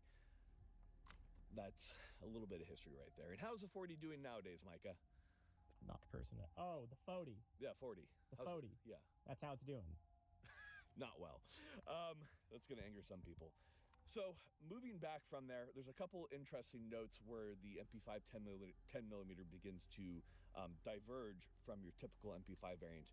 And that's particularly in the pins that are holding the different furniture pieces in place. So let's take a look at those right here. Mike, if you'll come in a little bit closer. So as you can see, these pins also double as sling attachment points. And in addition to that, you'll notice that we have a nut on the other side that threads into place to ensure that when you do have a sling attached to these points that you can't pull those pins out. In addition, this prevents any type of recoil from getting those shaken loose. This is also true of the back piece right here, and they can be switched to either side to configure that sling however you want. I think that's a very cool thing that you can do on the MP5 10mm, and it's a small little kind of upgrade.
блядь, нажри, сука!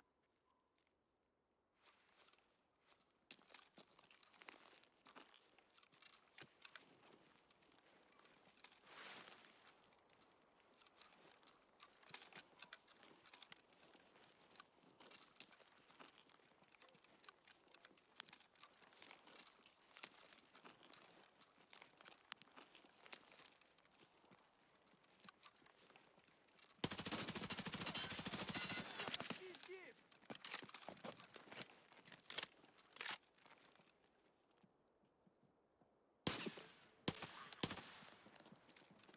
Вот он!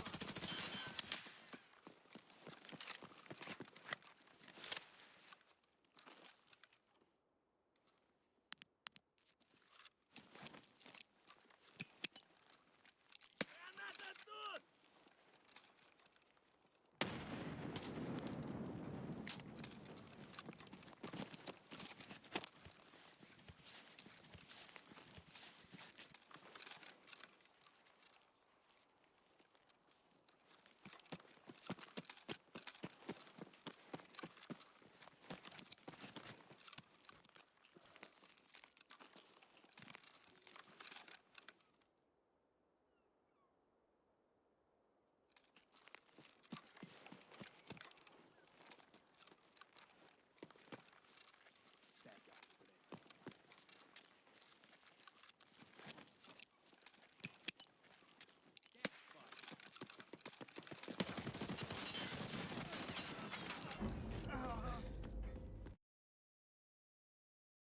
Oh. Of course he runs out of the building the second I try and run in.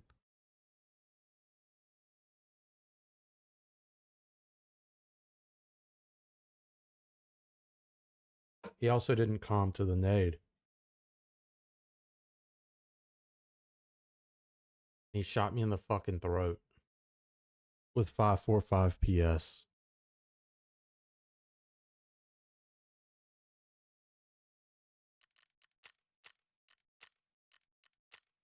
Head, throat.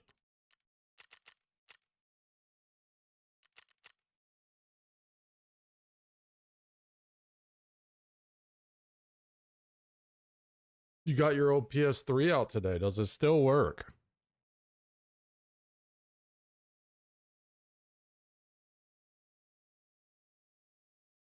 That's good.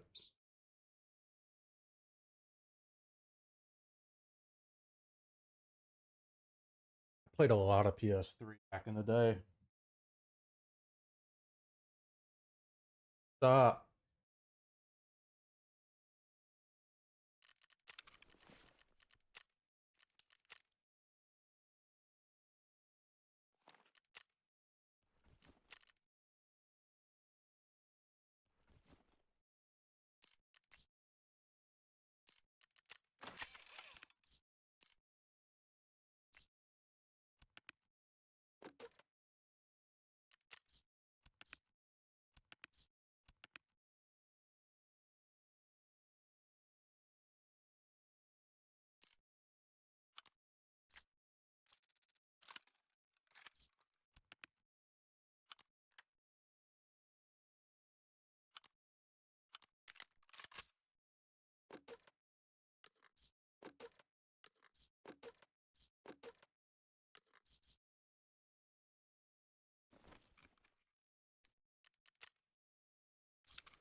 You wanted it to put it on the boat so you can watch DVDs and Blu-rays?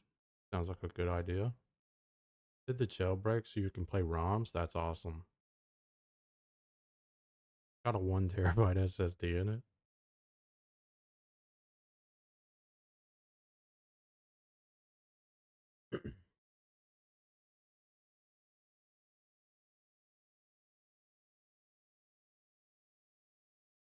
upgrade that was made to the platform overall. Moving back, we do have a typical charging handle on the MP5 10mm, but you'll notice we have it on an empty magazine right now. And if I lock that back, just like on a normal MP5, you can pull it all the way back, push it up, and put in a fresh mag or whatever. Or in this case, if I have an empty Yeah, mag, the big ones were the hit that down, best. you notice it doesn't do anything. The bolt doesn't go forward. The reason for that is we do have an empty magazine right here. That means it's on the catch. So the bolt hold open is working as it should. So if I actually want to drop that bolt, I have to hit that bolt hold open. So in reality, you actually don't have to operate the charging handle, if at all, maybe for administrative reload procedures. But other than that, once the gun is running, you can simply go off that bolt release just like you would with an AR-15. It's a very cool upgrade. As you can see, it's a very simplistic system. The little piece is added right here that catches onto the follower on the magazine that allows that bolt hold open to work. It's fairly simplistic. I don't know, and I'm not the guy to ask why this has not been added to the MP5 and 9mm. That is a James Williamson question. That is an HK question. But You installed over 40 ROMs on there today, still have 720 gigs left. Not infinitely better, but would make it a much more modern platform. Next thing we're going to take a look at is going to be... My RPI has about 2,000, at least 2,000 ROMs on it.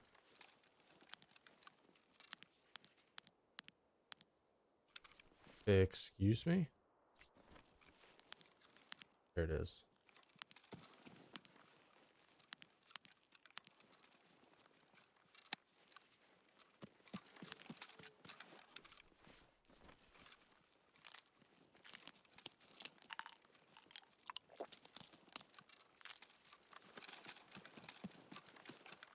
Ads chat.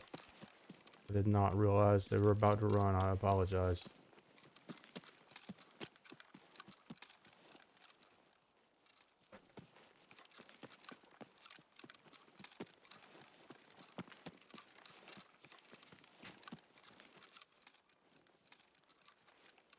What's up with all the fucking hand drills?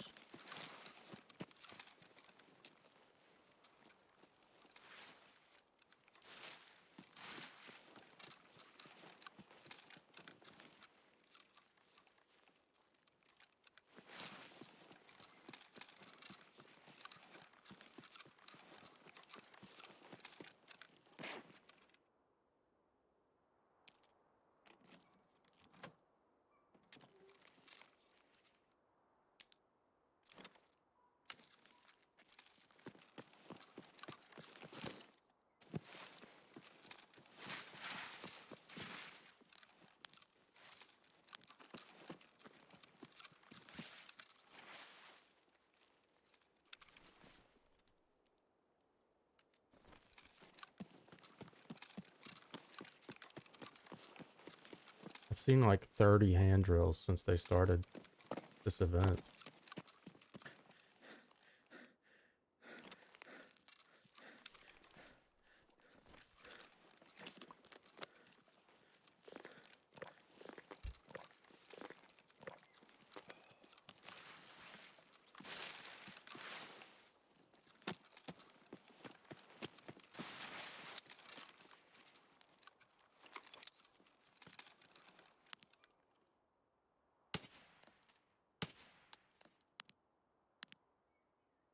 The other one, like right over here, isn't he?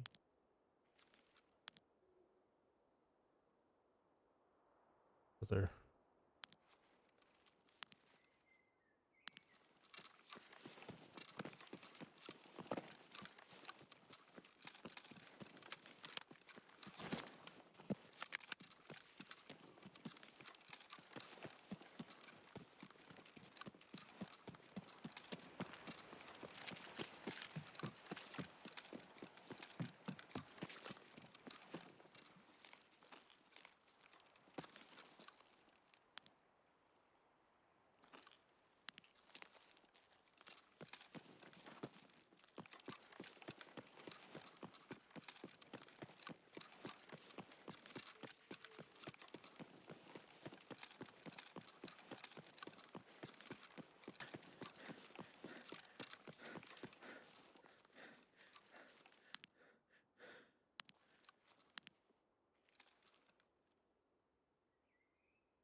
one with BP in it still. Take this, you motherfuckers! Ha! Ah!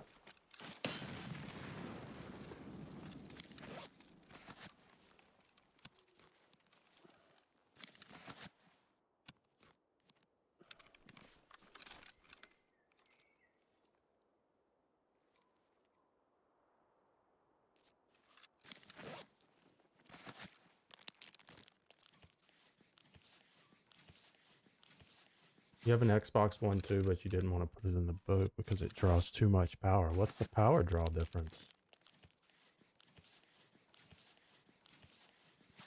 Take this, you motherfucker.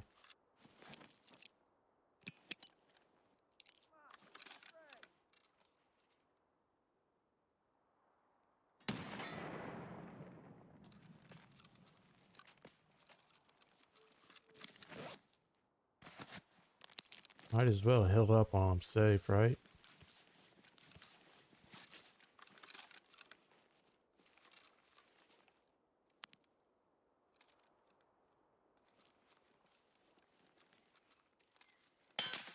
Oh, fuck.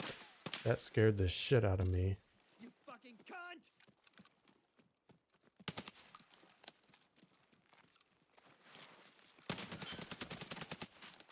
Oh shit! Buddy down! Fuck. Shit, buddy down! Fuck, fuck, fuck, fuck. Take this, you motherfuckers! Lick my nuts, you motherfucker.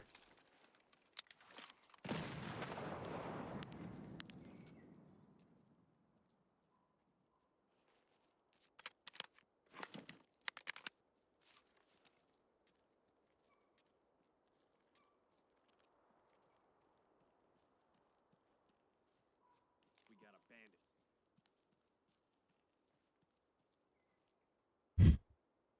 I've never had them pushed like this.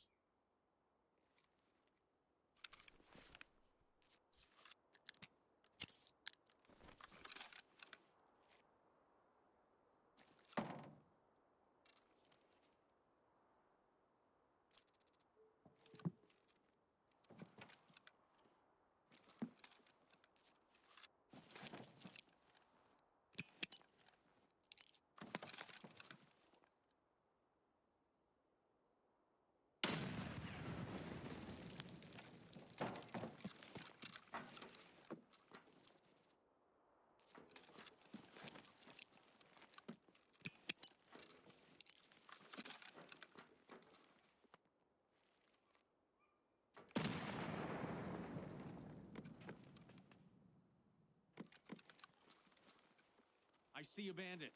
No, you don't. Where's this one that was over here that was yelling at me?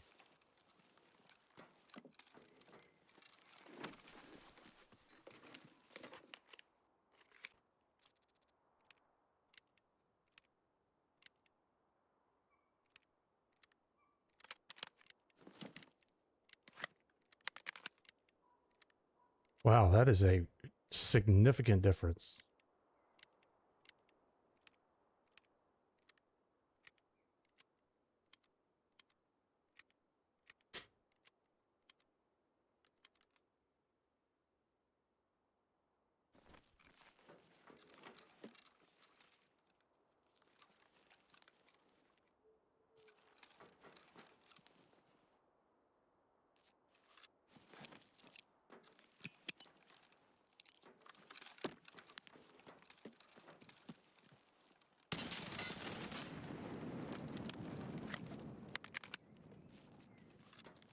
Is this your warfare? You should try better.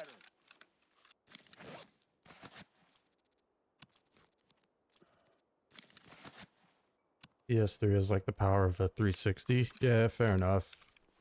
Fair enough.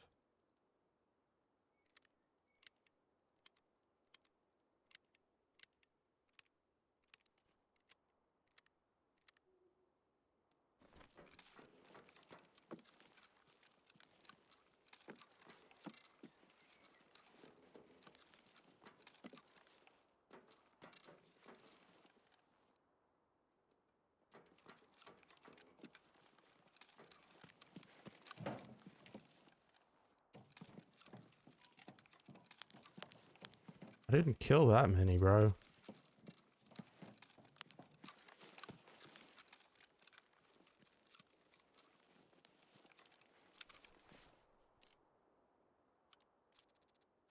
That.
.360 needed a Blu-ray add-on. I did not know that. Thought they played Blu-ray.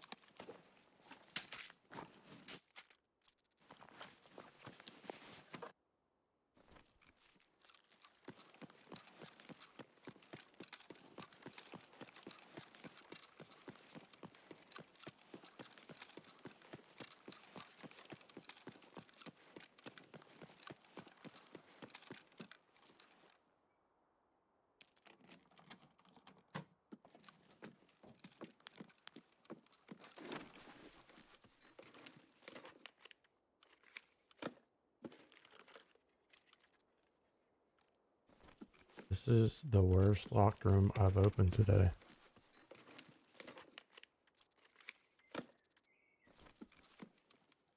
Fucking T1.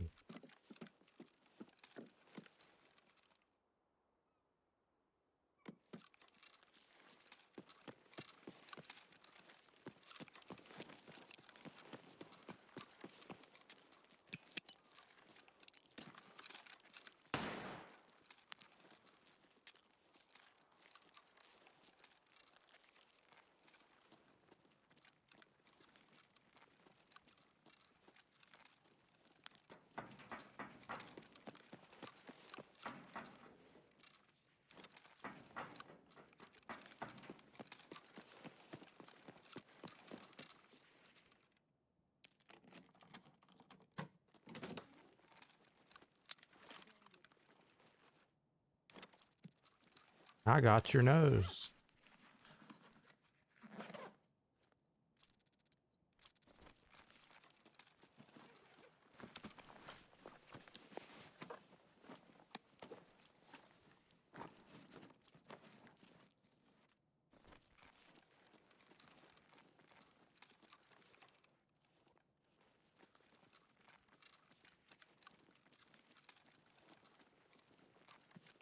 God damn, this game hates me.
Tremendous.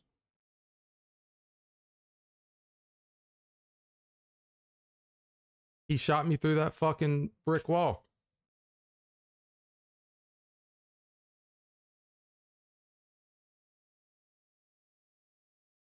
He got on the gun and shot me through that brick wall. Once. Oh, wow. He only hit me in the thorax. Such a great game. Best game ever.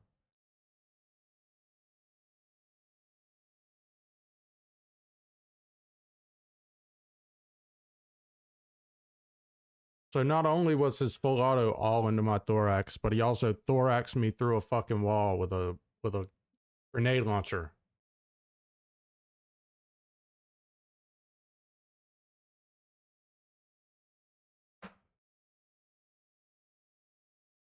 I don't know why people aren't playing our game.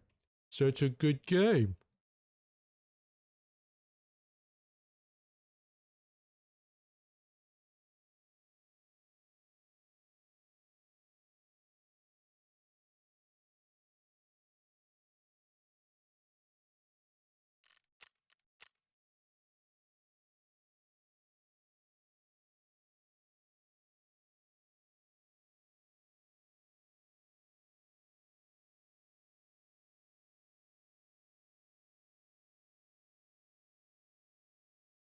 Of course it didn't record it. Tremendous.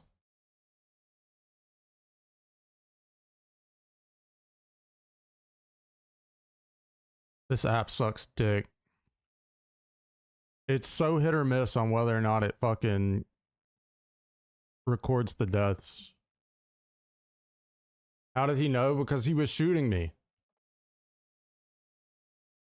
He was shooting me with an M4. And then he got on the gun and just shot me through a fucking wall.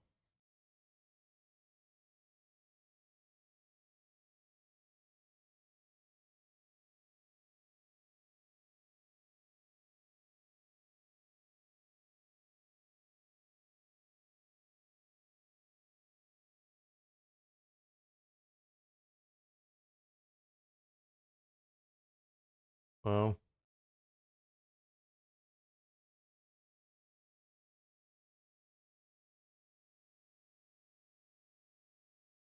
It happens more often than it should. Boss AI, so all of the AI can see you through walls, okay? But Boss AI will actually shoot you through a fucking wall.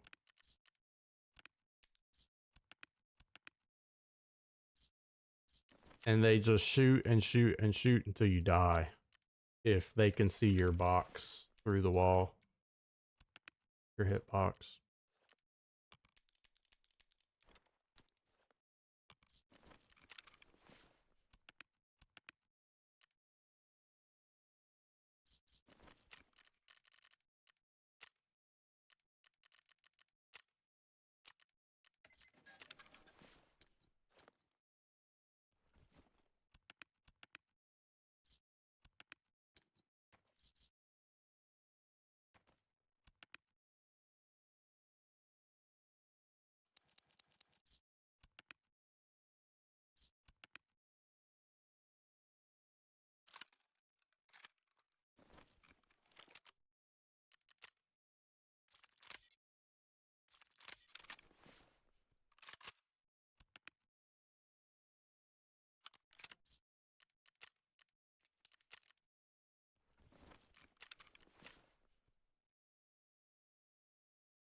should get that gear back tomorrow if we're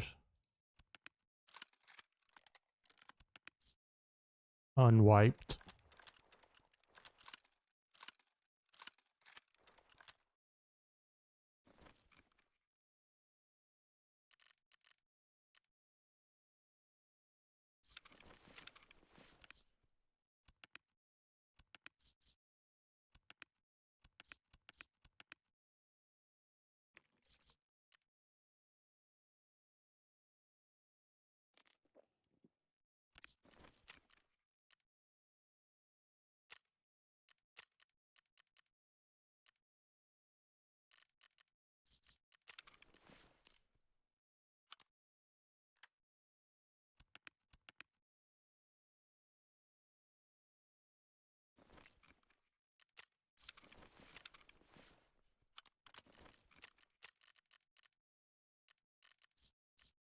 That's a daytime raid regardless.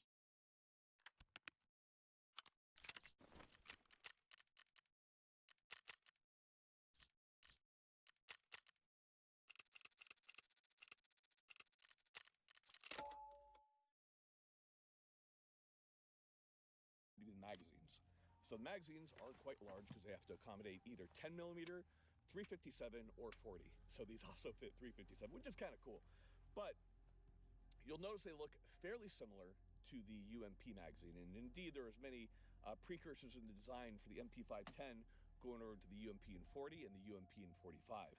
And in addition, compared to the MP5, you can obviously see that they opted to go for a polymer magazine as opposed to a stamped metal magazine. So these are original HK mags right here. These do tend to work the best. There are different magazines that have been produced aftermarket. I've had very poor luck with them, and I've had the best luck. I've lost like 4 million rubles to the game today. They were typically gray in color. AI fucking, we lost a lot of money whenever it kicked us from the raid. We just didn't get out. That was great. Weird little note, but many of the US produced MP5 and 10 millimeters, the flat that is used to make the MP5 and 10 millimeter, the angle of the magazine is just barely off. It's just not quite right. Because of that, these guns require a little bit of a break-in on the magazines to kind of take off a little bit of material. So some people would actually shave a little bit of material down. But once the gun breaks in on the magazines, they're fine, but they're not quite where they should be. And there's always that little bit of problem. There's different ways to compensate for that, and every company does it a little bit differently. I'll let those different companies kind of talk about how MP5 seems wicked. It is. It's a good gun, I think. On the magazines. Sometimes, from time to time, Imagine having one for home defense. that very last round on the 10 millimeter. I would want the 10 millimeter over the 9 millimeter for home defense for sure.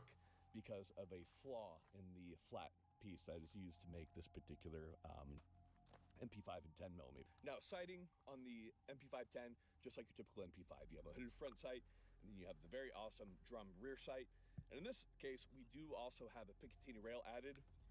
These are not standard on the 10 millimeter MP5s, however, it makes it a lot nicer to have some type of rail on here. We have an EOTech on here, makes it a very easy, very effective gun to shoot. It's a bigger bullet. The controls are your typical MP5 controls. There's no magazine release button, so if you take a look at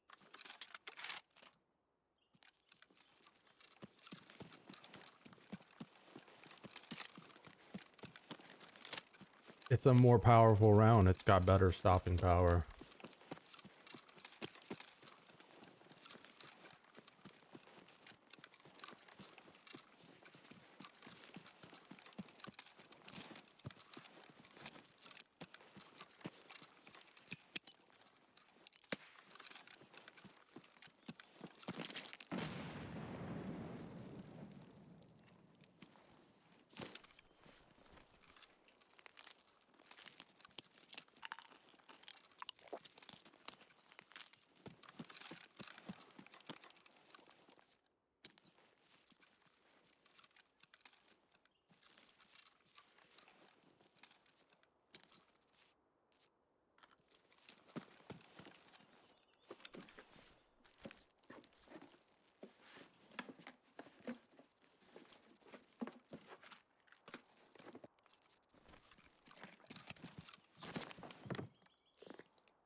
MP5s cost more than that.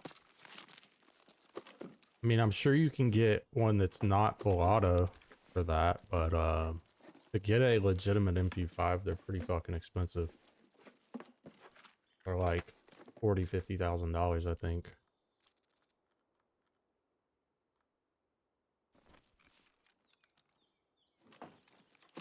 Yeah. And FA guns are just super expensive.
Haven't heard Sturman shoot yet.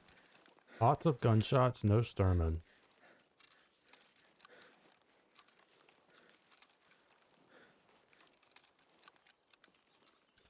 The P90 is also crazy. The P90 is really cool. But for the cost of the bullets, it's not really worth it to run the gun. So the projectile of a P90 round, the 5.7 projectile, is slightly larger than a 22 projectile.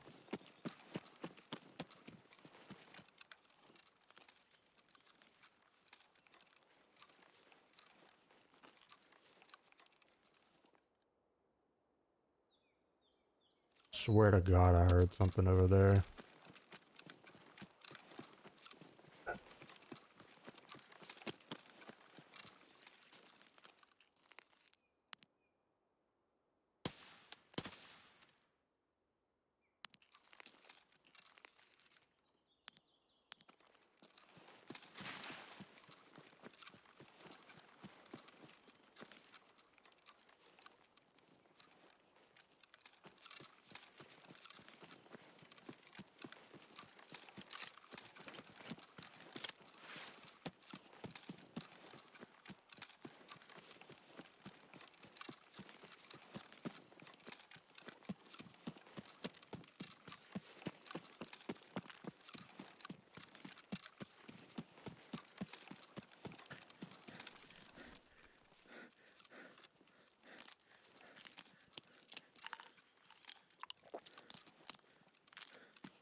Yeah. That's shot. It runs 5.7 by 28, I think, something like that. Not a standard caliber.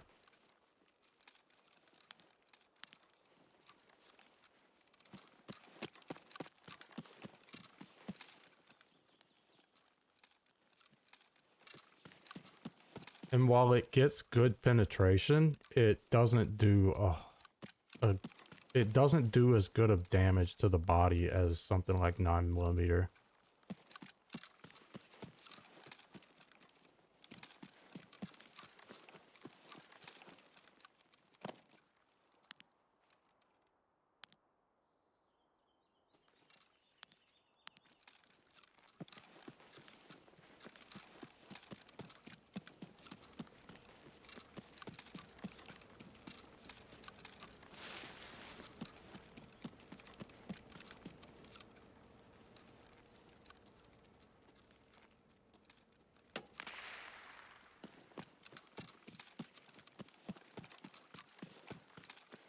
Fucking nowhere.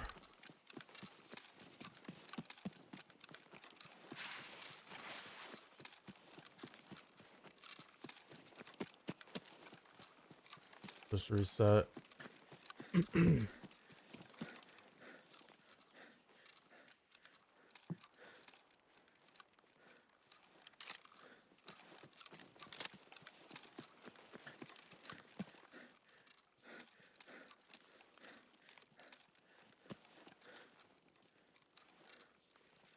Ржать будет, конечно, вообще.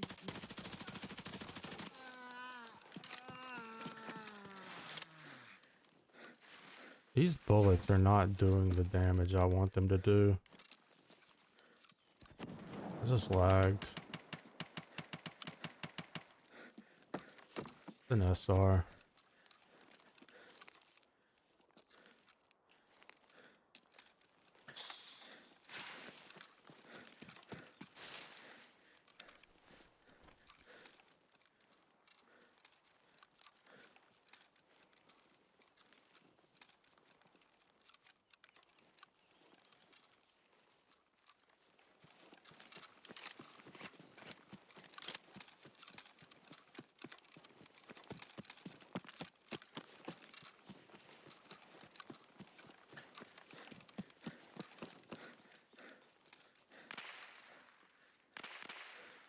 For the 5.7 round, it sort of like the 4.6 in that it's a small bullet with more powder behind it than a standard bullet with those with that size. A standard bullet of its size, sorry, in terms of grain weight.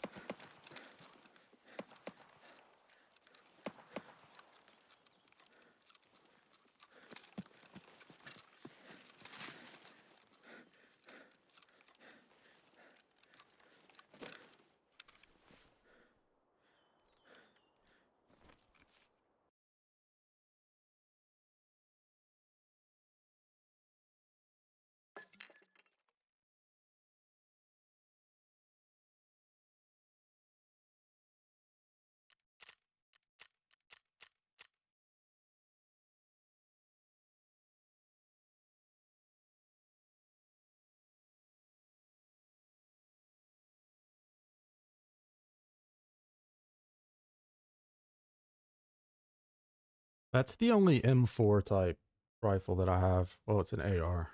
AR-15. It's a SIG M400.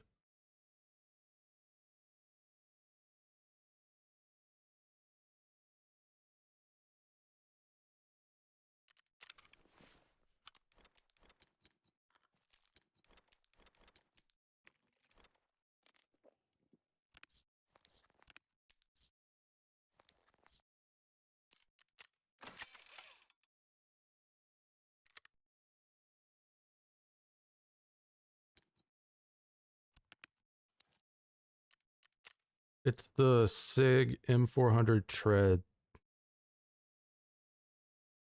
It's sad that COD doesn't have any railguns anymore. Really? I didn't know that.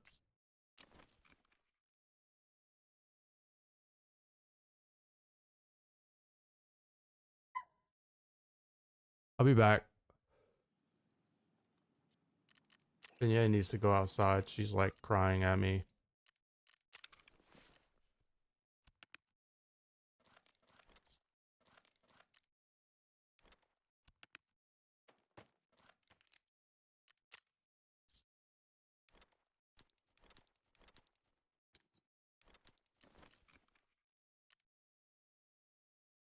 It shouldn't be longer than that. Get the If MP5 not, it'll queue up another video, I think. Optional to use a magazine release. Nobody really uses it because nobody has monster hands, so there's only a paddle release on the 10 mil. In addition to that, a lot of the lowers for the 10 mil did have different markings. We opted for an SEF on ours, but again, most of those trigger packs on the 10 mils did have a burst feature. Other than that, there's not a whole lot of difference that comes into play operationally for a guy using one of these. It's your typical MP5 controls. So if we go ahead and load this guy, we trap the trigger right here. Put your finger right over mine. I'm gonna get that sling out of the way. So just a little bit of play, and you have that typical MP5 roll off, and it's auto, so the trigger releases automatically. So just a little bit of play, roll off, about 7 pounds. Off the reset, maybe 5. MP5 triggers are nice, and semi-auto they are slow. That is probably the only problem with them, but that being said, if there's any type of pistol caliber carbine that you'd want, a 10 millimeter makes a little bit more sense power-wise to me, as far as a semi-auto would go. Moving back from there, we do have our stock. This is a typical A3 stock. They do have to be tuned up a little bit to work on your typical 10 millimeters.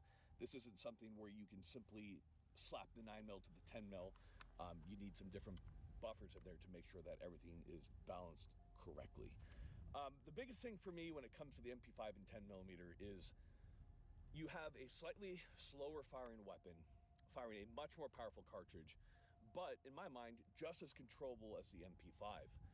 Me and Micah were just talking about this earlier, but fire rate definitely does come down to it, but if you consider something like the UMP45, which I consider to be a very poor weapon as far as controllability goes, and also has a very, very slow cyclic rate, you have to consider how good of a job the roller system does do with the 10 millimeter. It's very smooth to fire, it's very powerful to fire, and I've been a big fan of the MP5 and 10 millimeter. The one thing that we do have to note is that there is a price. The price is that these weapons don't last nearly as long as the MP5 and 9 millimeter, and the reason for that is there's a lot more powder, there's a lot more heat, there's a lot more wear that is occurring on these guns. They're going to break sooner, and there's just going to be more issues and more maintenance and more parts that are needed, and these parts aren't exactly cheap, nor are they exactly plentiful. So as good as the 10 millimeter is, you have to understand there's always going to be a trade-off somewhere. I love shooting this guy, but we ran 14 mags back to back, and we began to have some issues with reset due to how hot the gun was getting, because that 10 millimeter does produce an insane amount of heat. So when it comes to choosing what type of MP5 variant you want, I would say for the most part, the 9 millimeter makes a lot more sense in terms of ammunition costs, being able to service it, making sure that it's running for a long time. However, I can definitely see the appeal behind the 10 millimeter simply because of the amount of power that it delivers in a very small, very compact package. It really isn't that much larger of a receiver, as you can see, compared to the typical MP5. It's just a little bit stouter. What is it? Is it heavier? A little bit, by about a quarter to a half pound. And of course, the magazines are much larger, so it's much harder to stack these. With like an MP5, with 2 magazines, you can actually stack them both within within a 5.5 swell. Most 5.56 pouches can hold 2 of these mags, so you can actually hold quite a few MP5 mags compared to All right. 10 millimeter mags, which suffer the same problem that the UMP mags have, which is that they're long, they're fat, and they don't really fit anything that well. Guys, thank you so much for watching. We appreciate you guys tuning in. Tons more. Meanwhile, this game has the most intricate gun customization you've ever seen. It's pretty good, actually. I'm inclined to agree with you on that.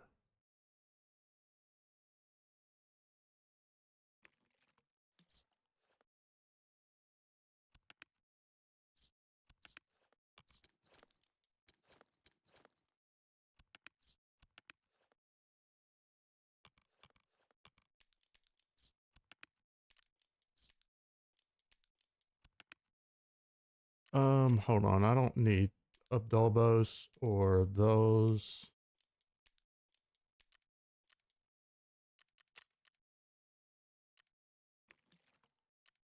Okay. Sell that. That.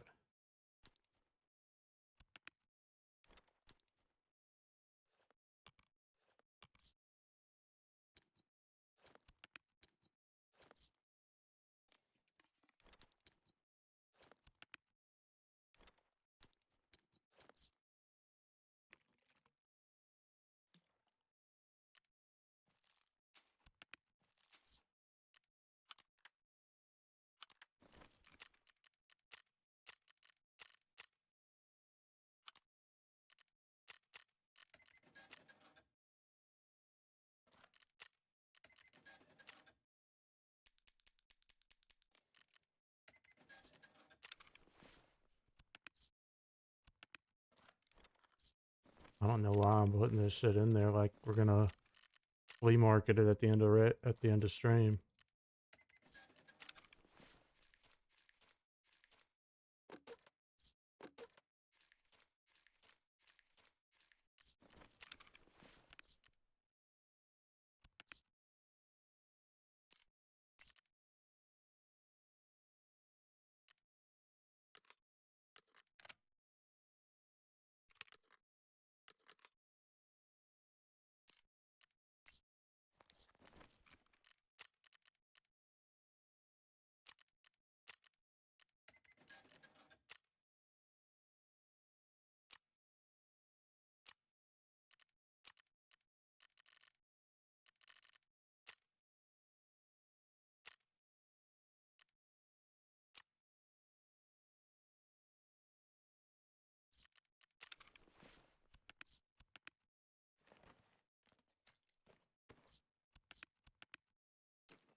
Da, da, da.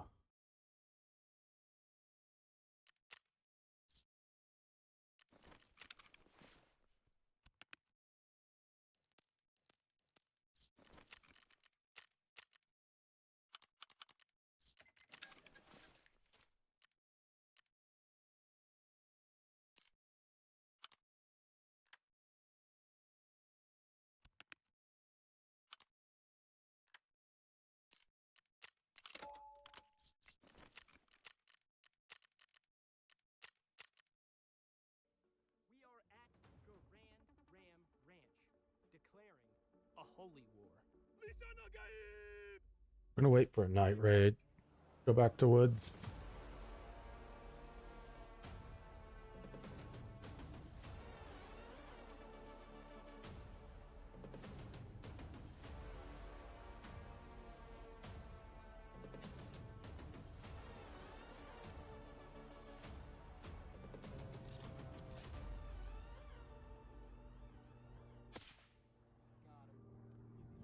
And not like Israel versus Palestine holy war, because no one cares about that. More like a doomed holy war. The only difference is there is no emperor, it's just rock chucks. And their crimes are they simply are existing.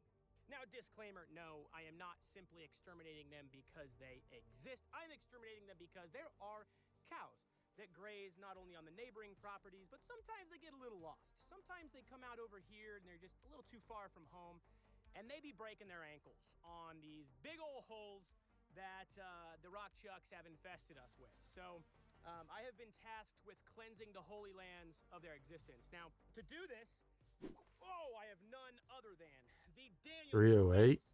Delta 5. Woo! That bolt throw, baby.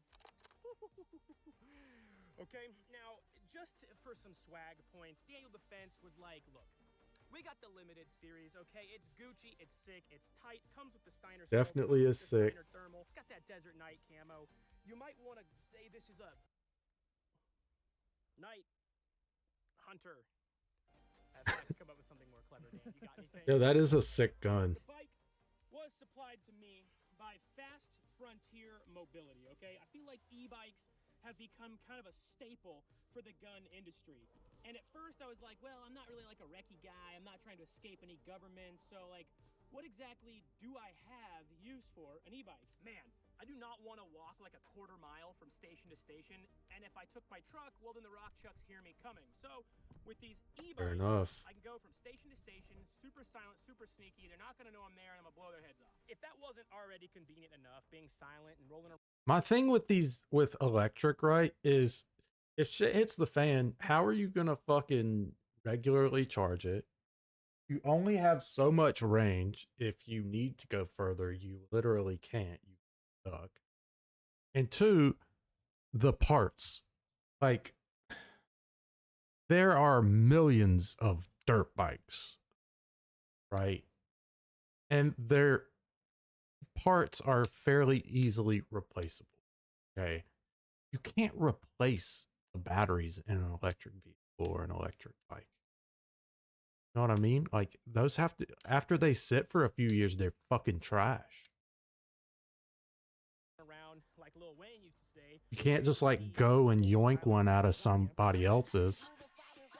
For one, you're going to have a hard time finding it. Two, it's probably going to be useless. It's going to be bad. Dead, I can simply use my e-bike to charge up my thermal batteries. So I'm pretty much hunting all night. It's limitless. You know, there's a whole bunch of like tactical jargon on why this is the best and low profile and riding under nods and infrared. And all that is super cool because LARPing is the coolest thing on the planet. But even just a hunting application, this is super, super sick. I just keep thinking of more and more reasons that the e-bikes specifically do fit within the gun industries. But before we start blasting and cleansing the holy lands, we have to thank our sponsors. Sponsors like Optics Planet. Optics Planet providing you a discount code FRFR. That's 7% off of virtually everything they have to offer, including night vision. Second sponsor of the video is Shooting Surplus. Of course, you know them, you love them. If you don't use Shooting Surplus, it's because you're too old to figure out how to use the internet. It's as simple as that. Best in the biz, super cool. Can't recommend them enough wholeheartedly. Third and final sponsor of today's video is TacPack. You've seen them on the channel before, you're seeing them again today because I don't know how TacPack boxes just keep getting better. Code sheesh. Getting into the rifle, this is a Daniel Defense Delta 5. We are about to head down to the first station over there. Yo, that gun is sexy. Where we are going to turn on this. One of those things I'll never be able to afford because it costs more than my car. Half MOA gun, but I still have multiple excuses that if we miss all of the rock chucks as to why that happened. Okay, so they like to come out when it's a little cooler, and they like to shout things like this. And we just can't be having that. Oh, come on! All right, see you guys there.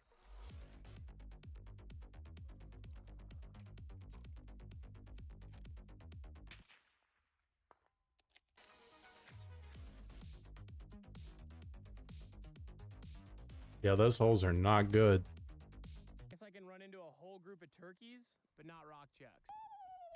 Yo, there's like a fucking monster hole in the field down where the horse is that I had to fill up with rock and dirt before we could put him over there. It was like, the last thing I need is for this fucking horse to break its leg. Like, Jesus. I'm lucky that I found it when I was putting the fence in. It was about 6 feet from the fence line. Look at that. Jeremy, would you block the sun? I think I see one. Here we go. Yeah, I see one right there. That's him just laying on top. All right. Don't let him get away. I think I just shot him right in the noggin and he slumped. I'm almost certain that I domed him.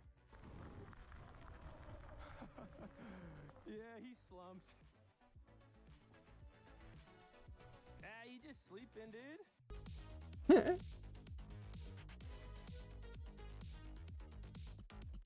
Night groundhog. Why didn't he put a bipod on that thing? Yeah, that's literally same spot. I guess he's gonna be using the. He's right above the guy we just smacked. Really? Yeah, is that his head right there?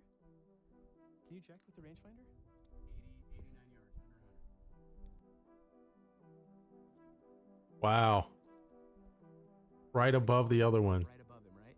Yeah.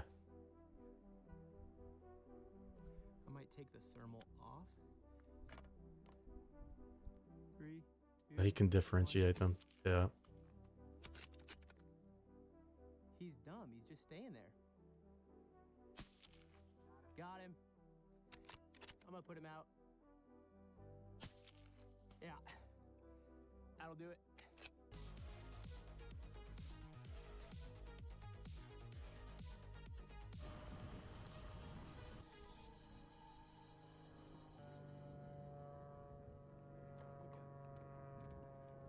We hear that all the time because there's an airfield like 3 miles from my house. He ran away? He went right down that. You literally like knocked him unconscious. It went straight through him. He went down there. Then he stood right back up and walked it off. Wow. Maybe he's the least on Al Gaib. I didn't hit him at all. No, he did. Huh? There's some blood right there. I knew it. Dude, I mean, he's walking.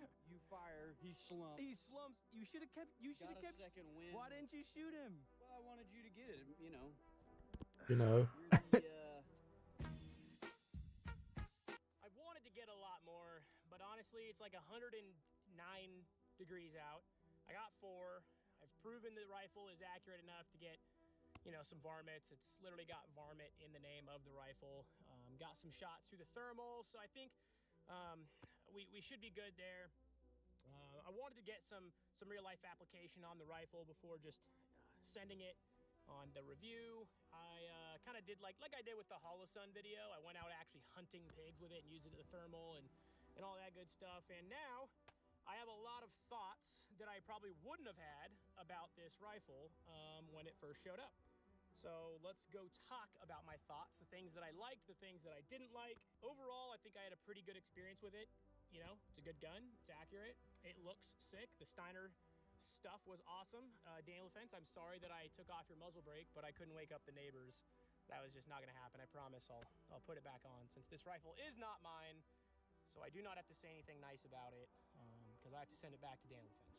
All right, so Daniel Defense let us play with their night varmint rifle setup, and I don't know, the thermal was acting kind of funny, and it doesn't really hold so secure on there. So we'll talk about that later. But in all seriousness, we did get to play around with this. We did get some varmints with it. We did group it. I'm probably let Daniel Defense down with my capabilities, but at the end of the day, I did get to play with their limited series package, and I came to some conclusions on this package. And It's the Delta hot. 5 in It is general. a Daniel beautiful Defense in the weapon. past has been known for their barrels, and I feel like this is kind of a testament of that. It is an absolute tank truck axle of a barrel. It weighs a ton. It handles heat well, and it's phenomenal. Okay, it looks sick. Now the downside, it's heavy. There's a lot of weight to it. But it helped me stay really stable on the tripod when I was grouping. All that weight was just sunk down into the ground. Obviously, it did come with the muzzle brake here. It was super aggressive. Kept the gun stupid flat, but that doesn't work when I'm hunting marmots at 5:30 a.m. and waking up the neighbors. So we put on the Liberty Precision Mach L, even though Daniel Defense said, hey, keep this on. I didn't listen. Or we put on the Liberty Precision Suppressor. Of course, this thing is like my go-to for long guns, and it's an absolute blast. Now, the setup in general, I'll just give you a quick rundown of what I liked and what I didn't like. It's a Steiner T6XI 2.5 to 15 with a Steiner Night Hunter C35 clip-on. And then we have obviously the Daniel Defense Delta 5 chassis, adjustable cheek, adjustable buttstock, and all that good stuff. What I absolutely loved about this setup combined with the e-bikes and I all like that the kind of full length stuff pick was rail. it was actually unfathomably fun to use as a varmint rifle. I have never been asked by a company to check out one of their rifles and specifically shoot something small with it. As a package, I can tell Daniel Defense did clearly intend for this to be a sustainable varmint rifle, meaning you can be out in the field for a very long time and accurately hit whatever it is you're trying to do. The clip-on, I had my reservations with it, or I'd never actually used this kind of clip-on. I've always used the Picatinny clip-ons where it mounts to the Picatinny or folds to the side, but just actually attaching to the scope was new to me. And honestly, it played with my head a little bit. I was like, there's no way that thing's going to retain 0. But once we got her zeroed, she held 0, and she was smacking marmots all day long, even after, you know, re-slinging, slinging, and dropping the gun, leaning it up against rocks, all that good stuff, because, you know, we were getting on and off that bike pretty consistently, and it was phenomenal. The Steiner T6XI is actually one of my favorite scopes. I do wish that it had a Christmas tree, but honestly, I guess just learn to dial. That's kind of what I'm working on right now. I have been heavily trying to get into PRS, and man, PRS is humbling. You're probably less accurate than you actually think you are, and most of these guns probably shoot a lot better than you do. Claim isn't that it's a half MOA gun, the claim is that it's a sub-half MOA gun. No way. I believe I did do it. I'll call this half MOA. That is without a doubt the best 5-round group, for sure.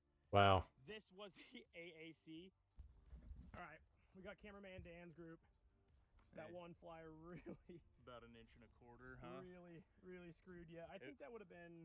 It was 1, 2, 3, 4, and then I pulled that 5th one, man. But it was on the cusp of greatness. I'm just not that guy. I know a lot. Just not that guy. Under 1 Me either, brother. There, even I had some groups that reached MOA, if not greater. Moving on, obviously, the theme here is that it's a night rifle, a night varmint rifle, I would assume. It is pretty much the ideal setup to hunt varmint, and the DNC Cerakote, obviously. The hardest part about this, though, was that I didn't actually go out using this at night. I was using this during the day because marmots are day creatures. They don't come out at night. And so my biggest struggle with this setup was the rocks that they live in retaining heat. And so sometimes it was super, super hard to detect. If they were just laying on top of the rock, I'll put a picture right here of one literally just laying. Yeah. And you Fair barely enough. being able to tell if it's a marmot or a rock. Luckily, I had someone there with a scope who could walk me on, but at night, I would use this way more than during a 100-degree day where the rocks just hold heat. The main reason I was trying to use the thermal during the day was to get footage for you guys to see that first-person view because I don't have a scope cam. I think personally I would opt for probably a 3-18 or a 6-36 on a 308 setup like this. I'm assuming that wouldn't play too nice with the thermal though, so it makes sense to, because honestly it worked way better zoomed out to 2.5x on the thermal. I don't know if a lot of chassis have this in the PRS world, but this little thumb ledge absolutely helps you build positive pressure. So think about it like this. If I'm pushing with my thumb here and pulling with my finger here, these are going to oppose themselves. Instead of just your finger doing a bunch of stuff here and moving the gun, it really cancels each other out and then allows you to break the shot super, super clean. I don't know if I said that in PRS terms, but I said it in Micah Mayfield terms, and that is, I like it. The bolt, once you get used to it, is extremely smooth. You can easily put too much upward pressure on it and then not be able to close it. Racking the round out, super easy, just throws back, and then you want to kind of push down to the left, and she's good. So once I actually figured out what the bolt prefers, I was just, and she was good.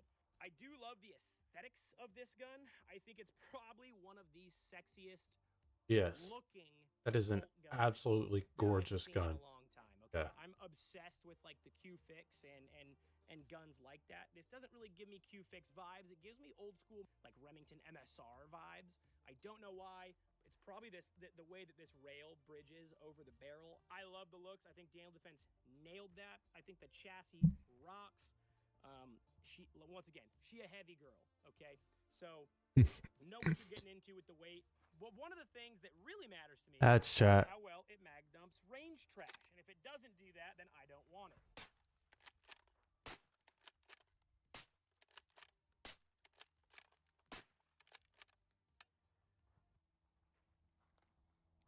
Yeah, she does all right.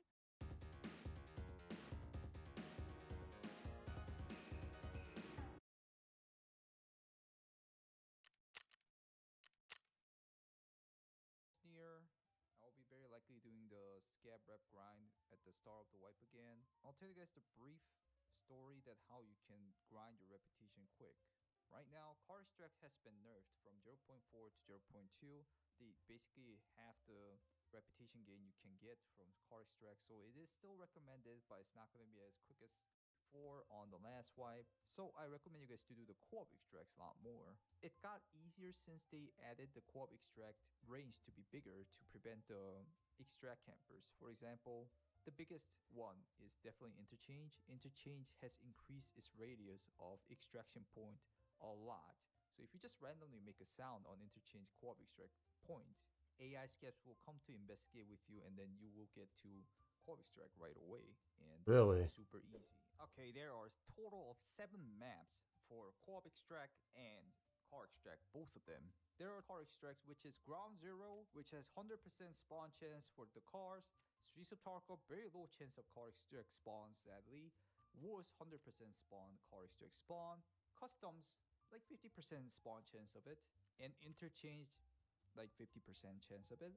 Lighthouse, which has really low spawn chance in my opinion. Shoreline with 100% spawn chance. So that's exactly 7 car extracts in all map. And then the co-op extracts are 1 on Ground Zero, 1 on Streets of Tarkov, 1 on Woods, 1 on Interchange, 1 on Shoreline actually, and then 1 on Lighthouse, 1 on Reserve. There's 7 co-op extract points, and if you are solo, There's one on Reserve. I didn't know do it that. on Interchange, a little bit harder on Streets and Shoreline, but they are definitely doable. Reserve is definitely doable too. I would not recommend Lighthouse Woods.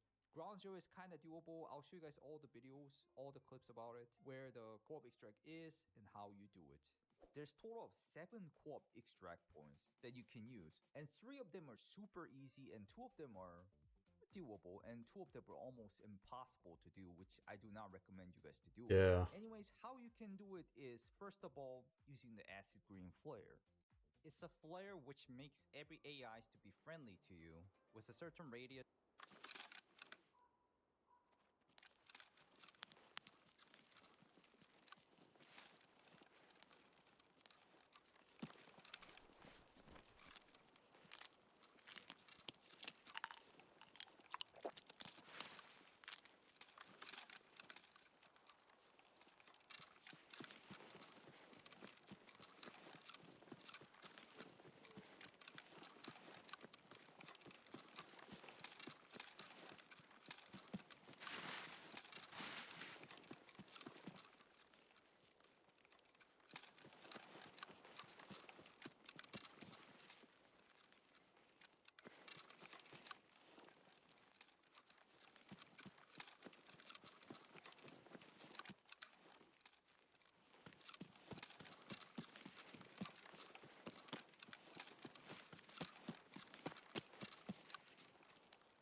Saw something over there.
Definitely saw something red and white over here.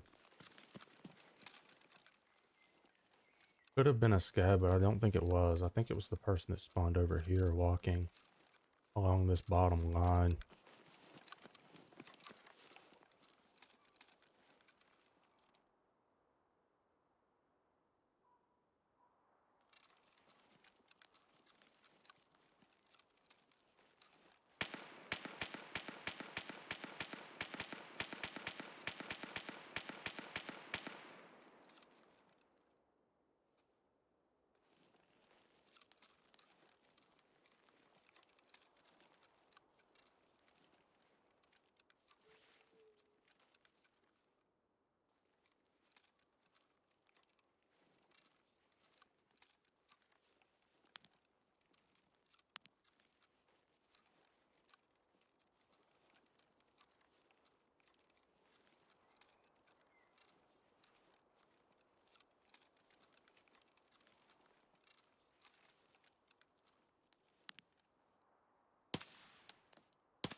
Brother.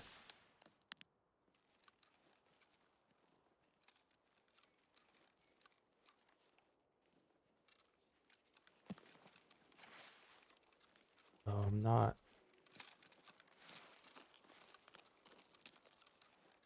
visible now.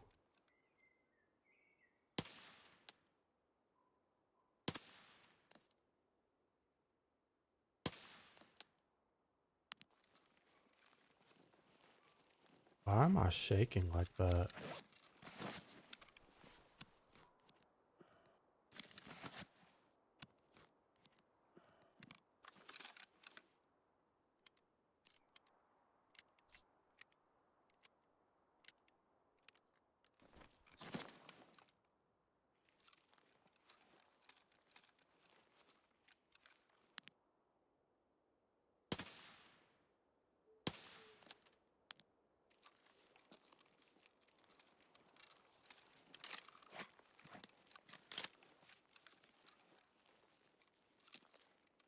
That was Sturman. Pretty sure.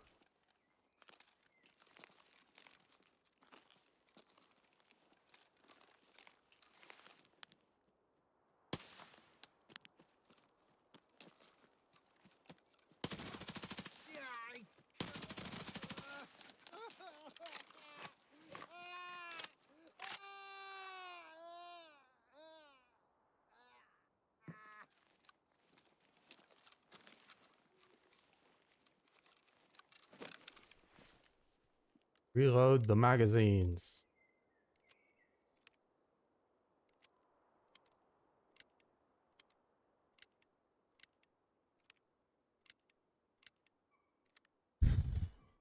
Yeah, damn. Yeah.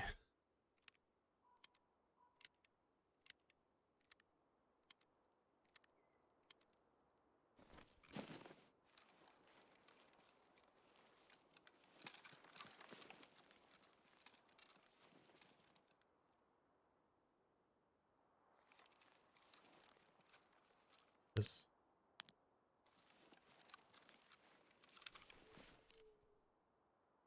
I'll take that and that. Fuck.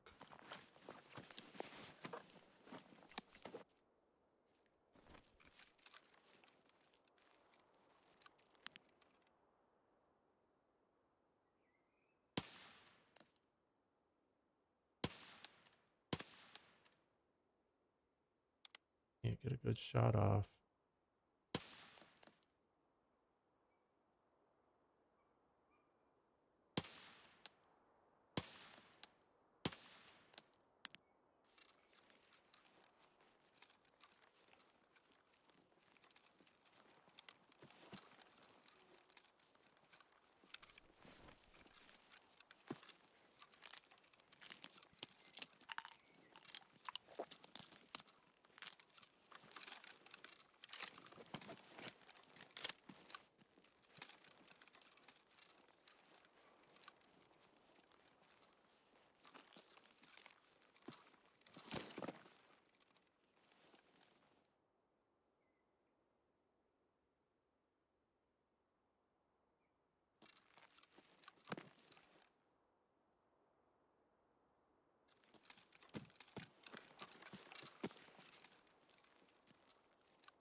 That, I want that. I want that.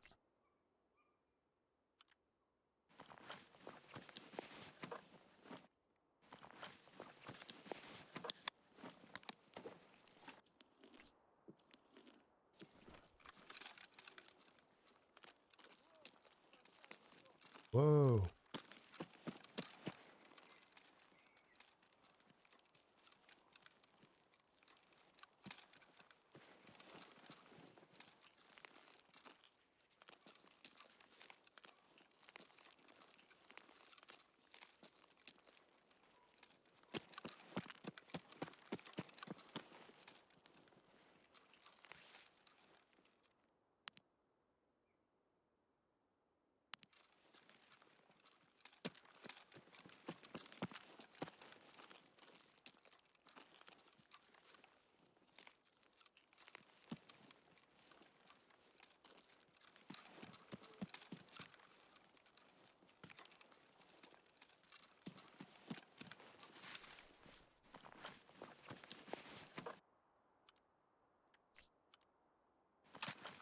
Someone already looted him, bro. Gav took his SVD.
You don't shoot him in the head, it doesn't fucking kill him.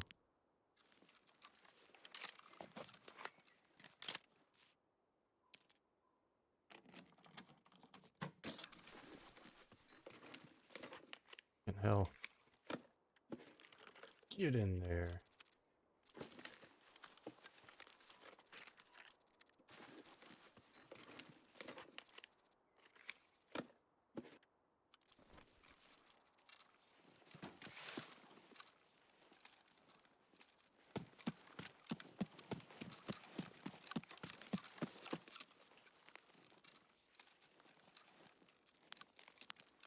Did I kill him at? I'm terrible at this.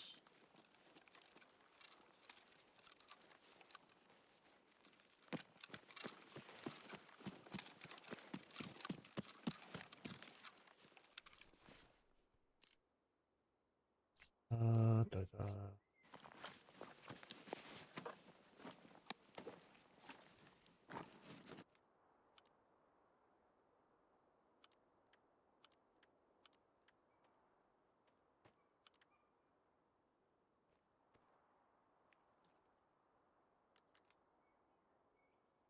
Do not have the room.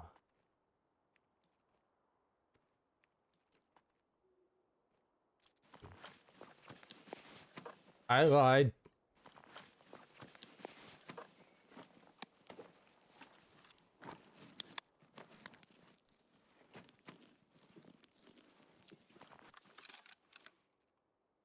Jesus.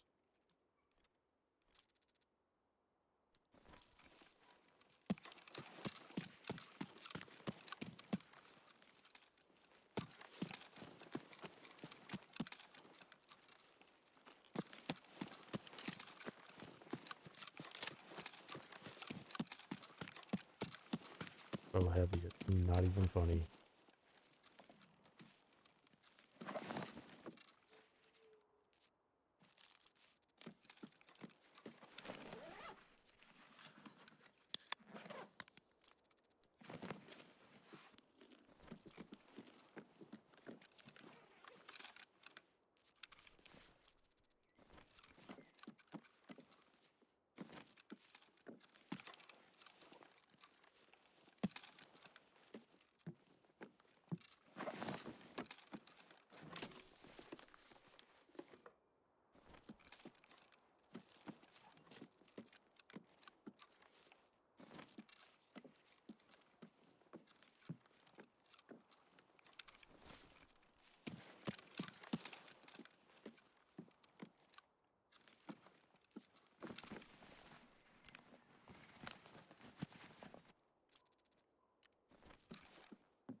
бьют, наших бьют.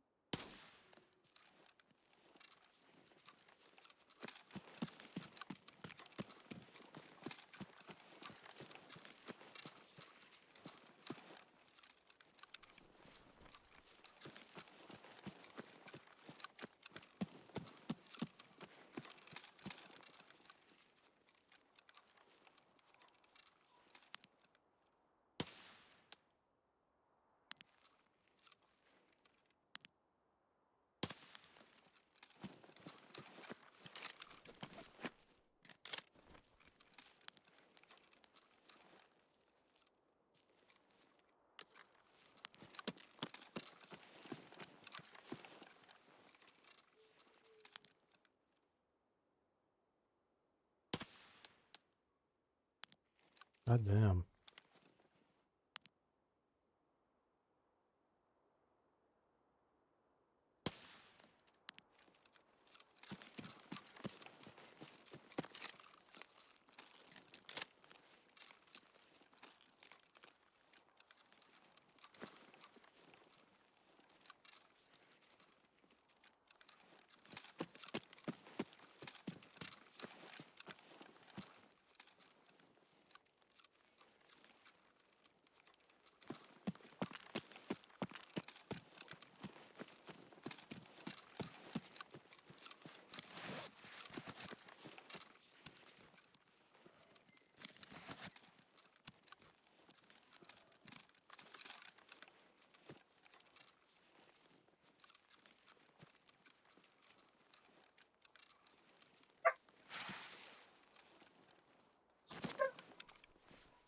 $81 kilos.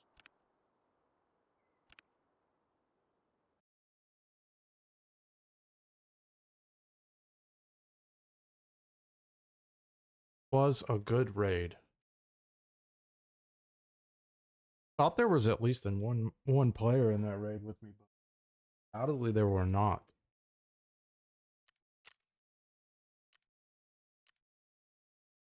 Aw, man. One killed. All the rest of them were headshots. 163. 201.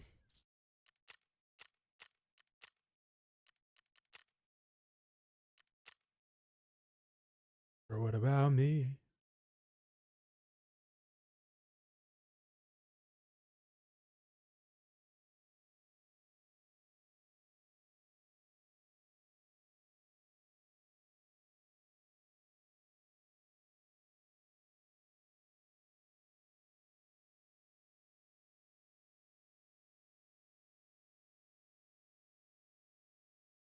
All right, chat. I'm going to sell some shit, and that is going to conclude the stream for today.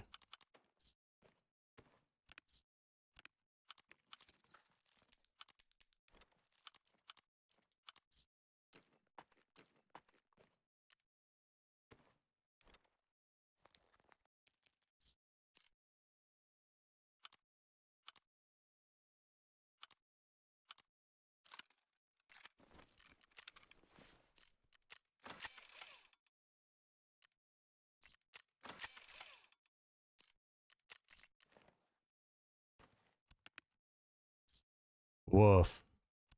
Game broke. Ads chat.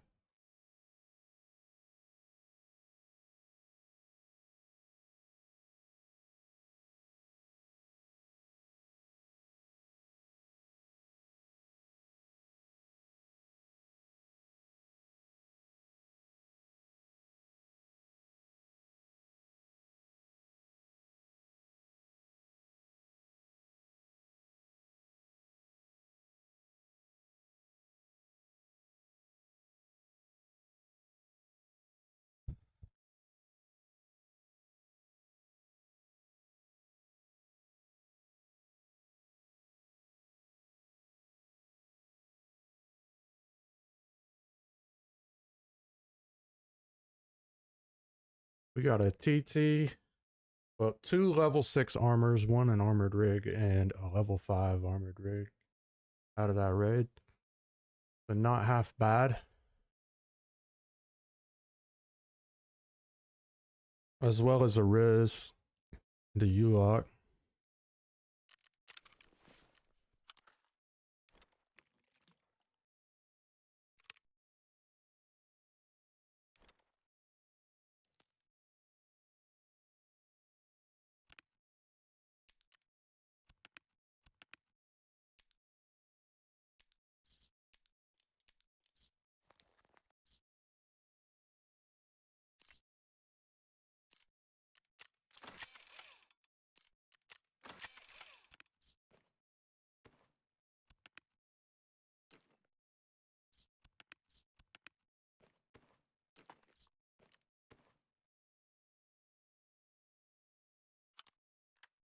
That.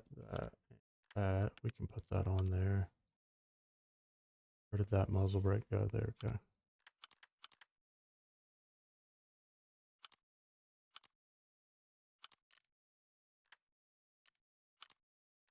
go. Rotex.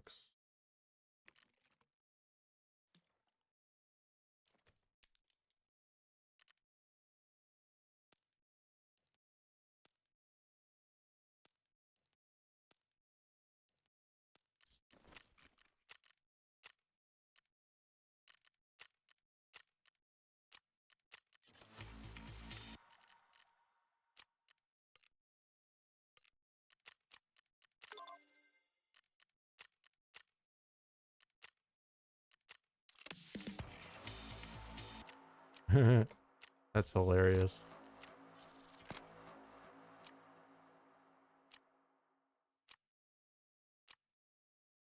Early wipe quest just completed. My game broke again. Tremendous game, Nikita. Tremendous, I'm telling you. Perfectly working game. Incredible.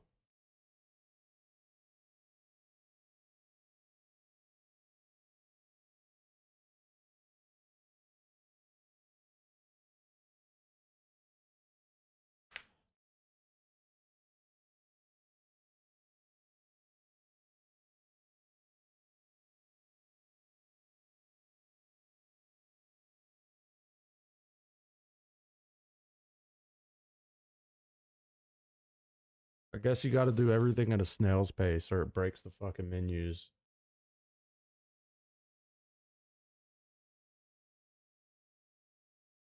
I don't even move stuff that fast.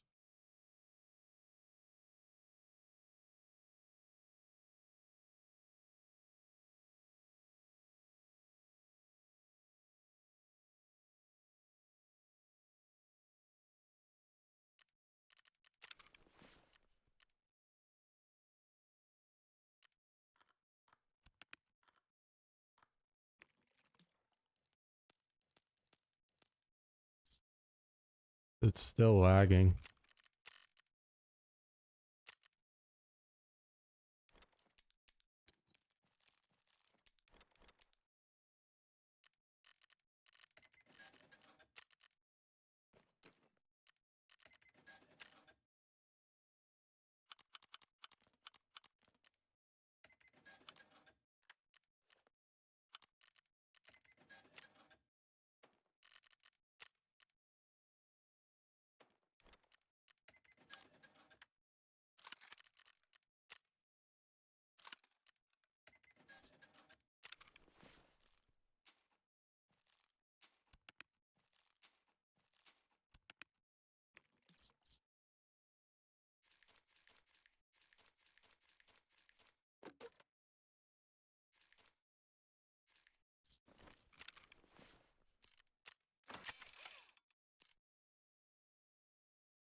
That's fine.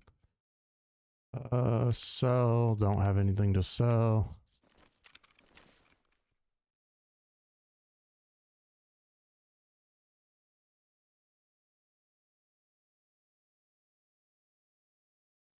I'm still waiting on a scav. Booze generator. Still waiting.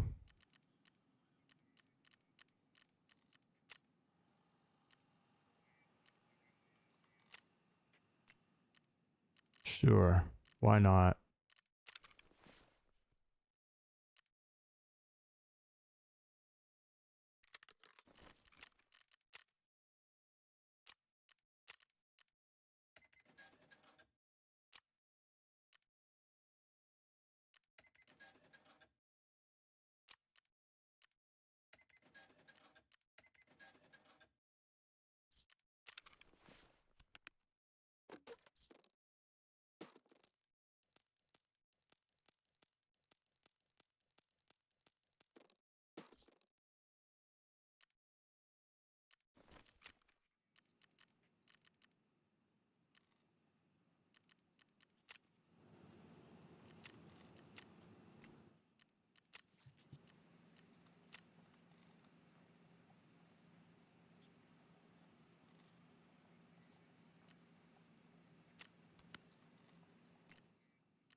Nice.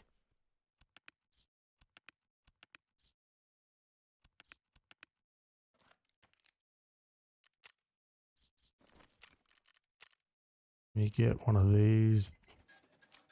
Buy these. There's no way to get a mule. I just realized that. We didn't find very many K-locks today.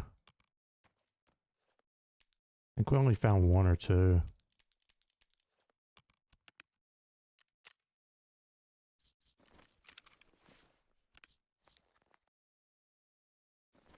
Alright guys. Let me check my gas. 18 hours. Need one more.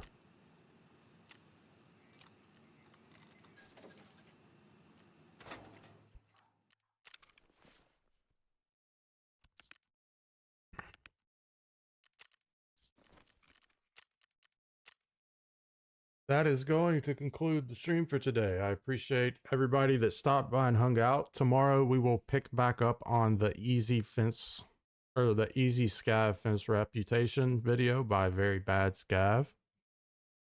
He's gonna go through the best and the fastest way to get max scav rep. Since this wipe, they actually changed the way that you get rep from your car extracts and your scav extracts. It took a little bit longer for me this wipe for sure. He does it in like 2 days. One stream, 2 days. That's what he does. Hope everyone has a great night.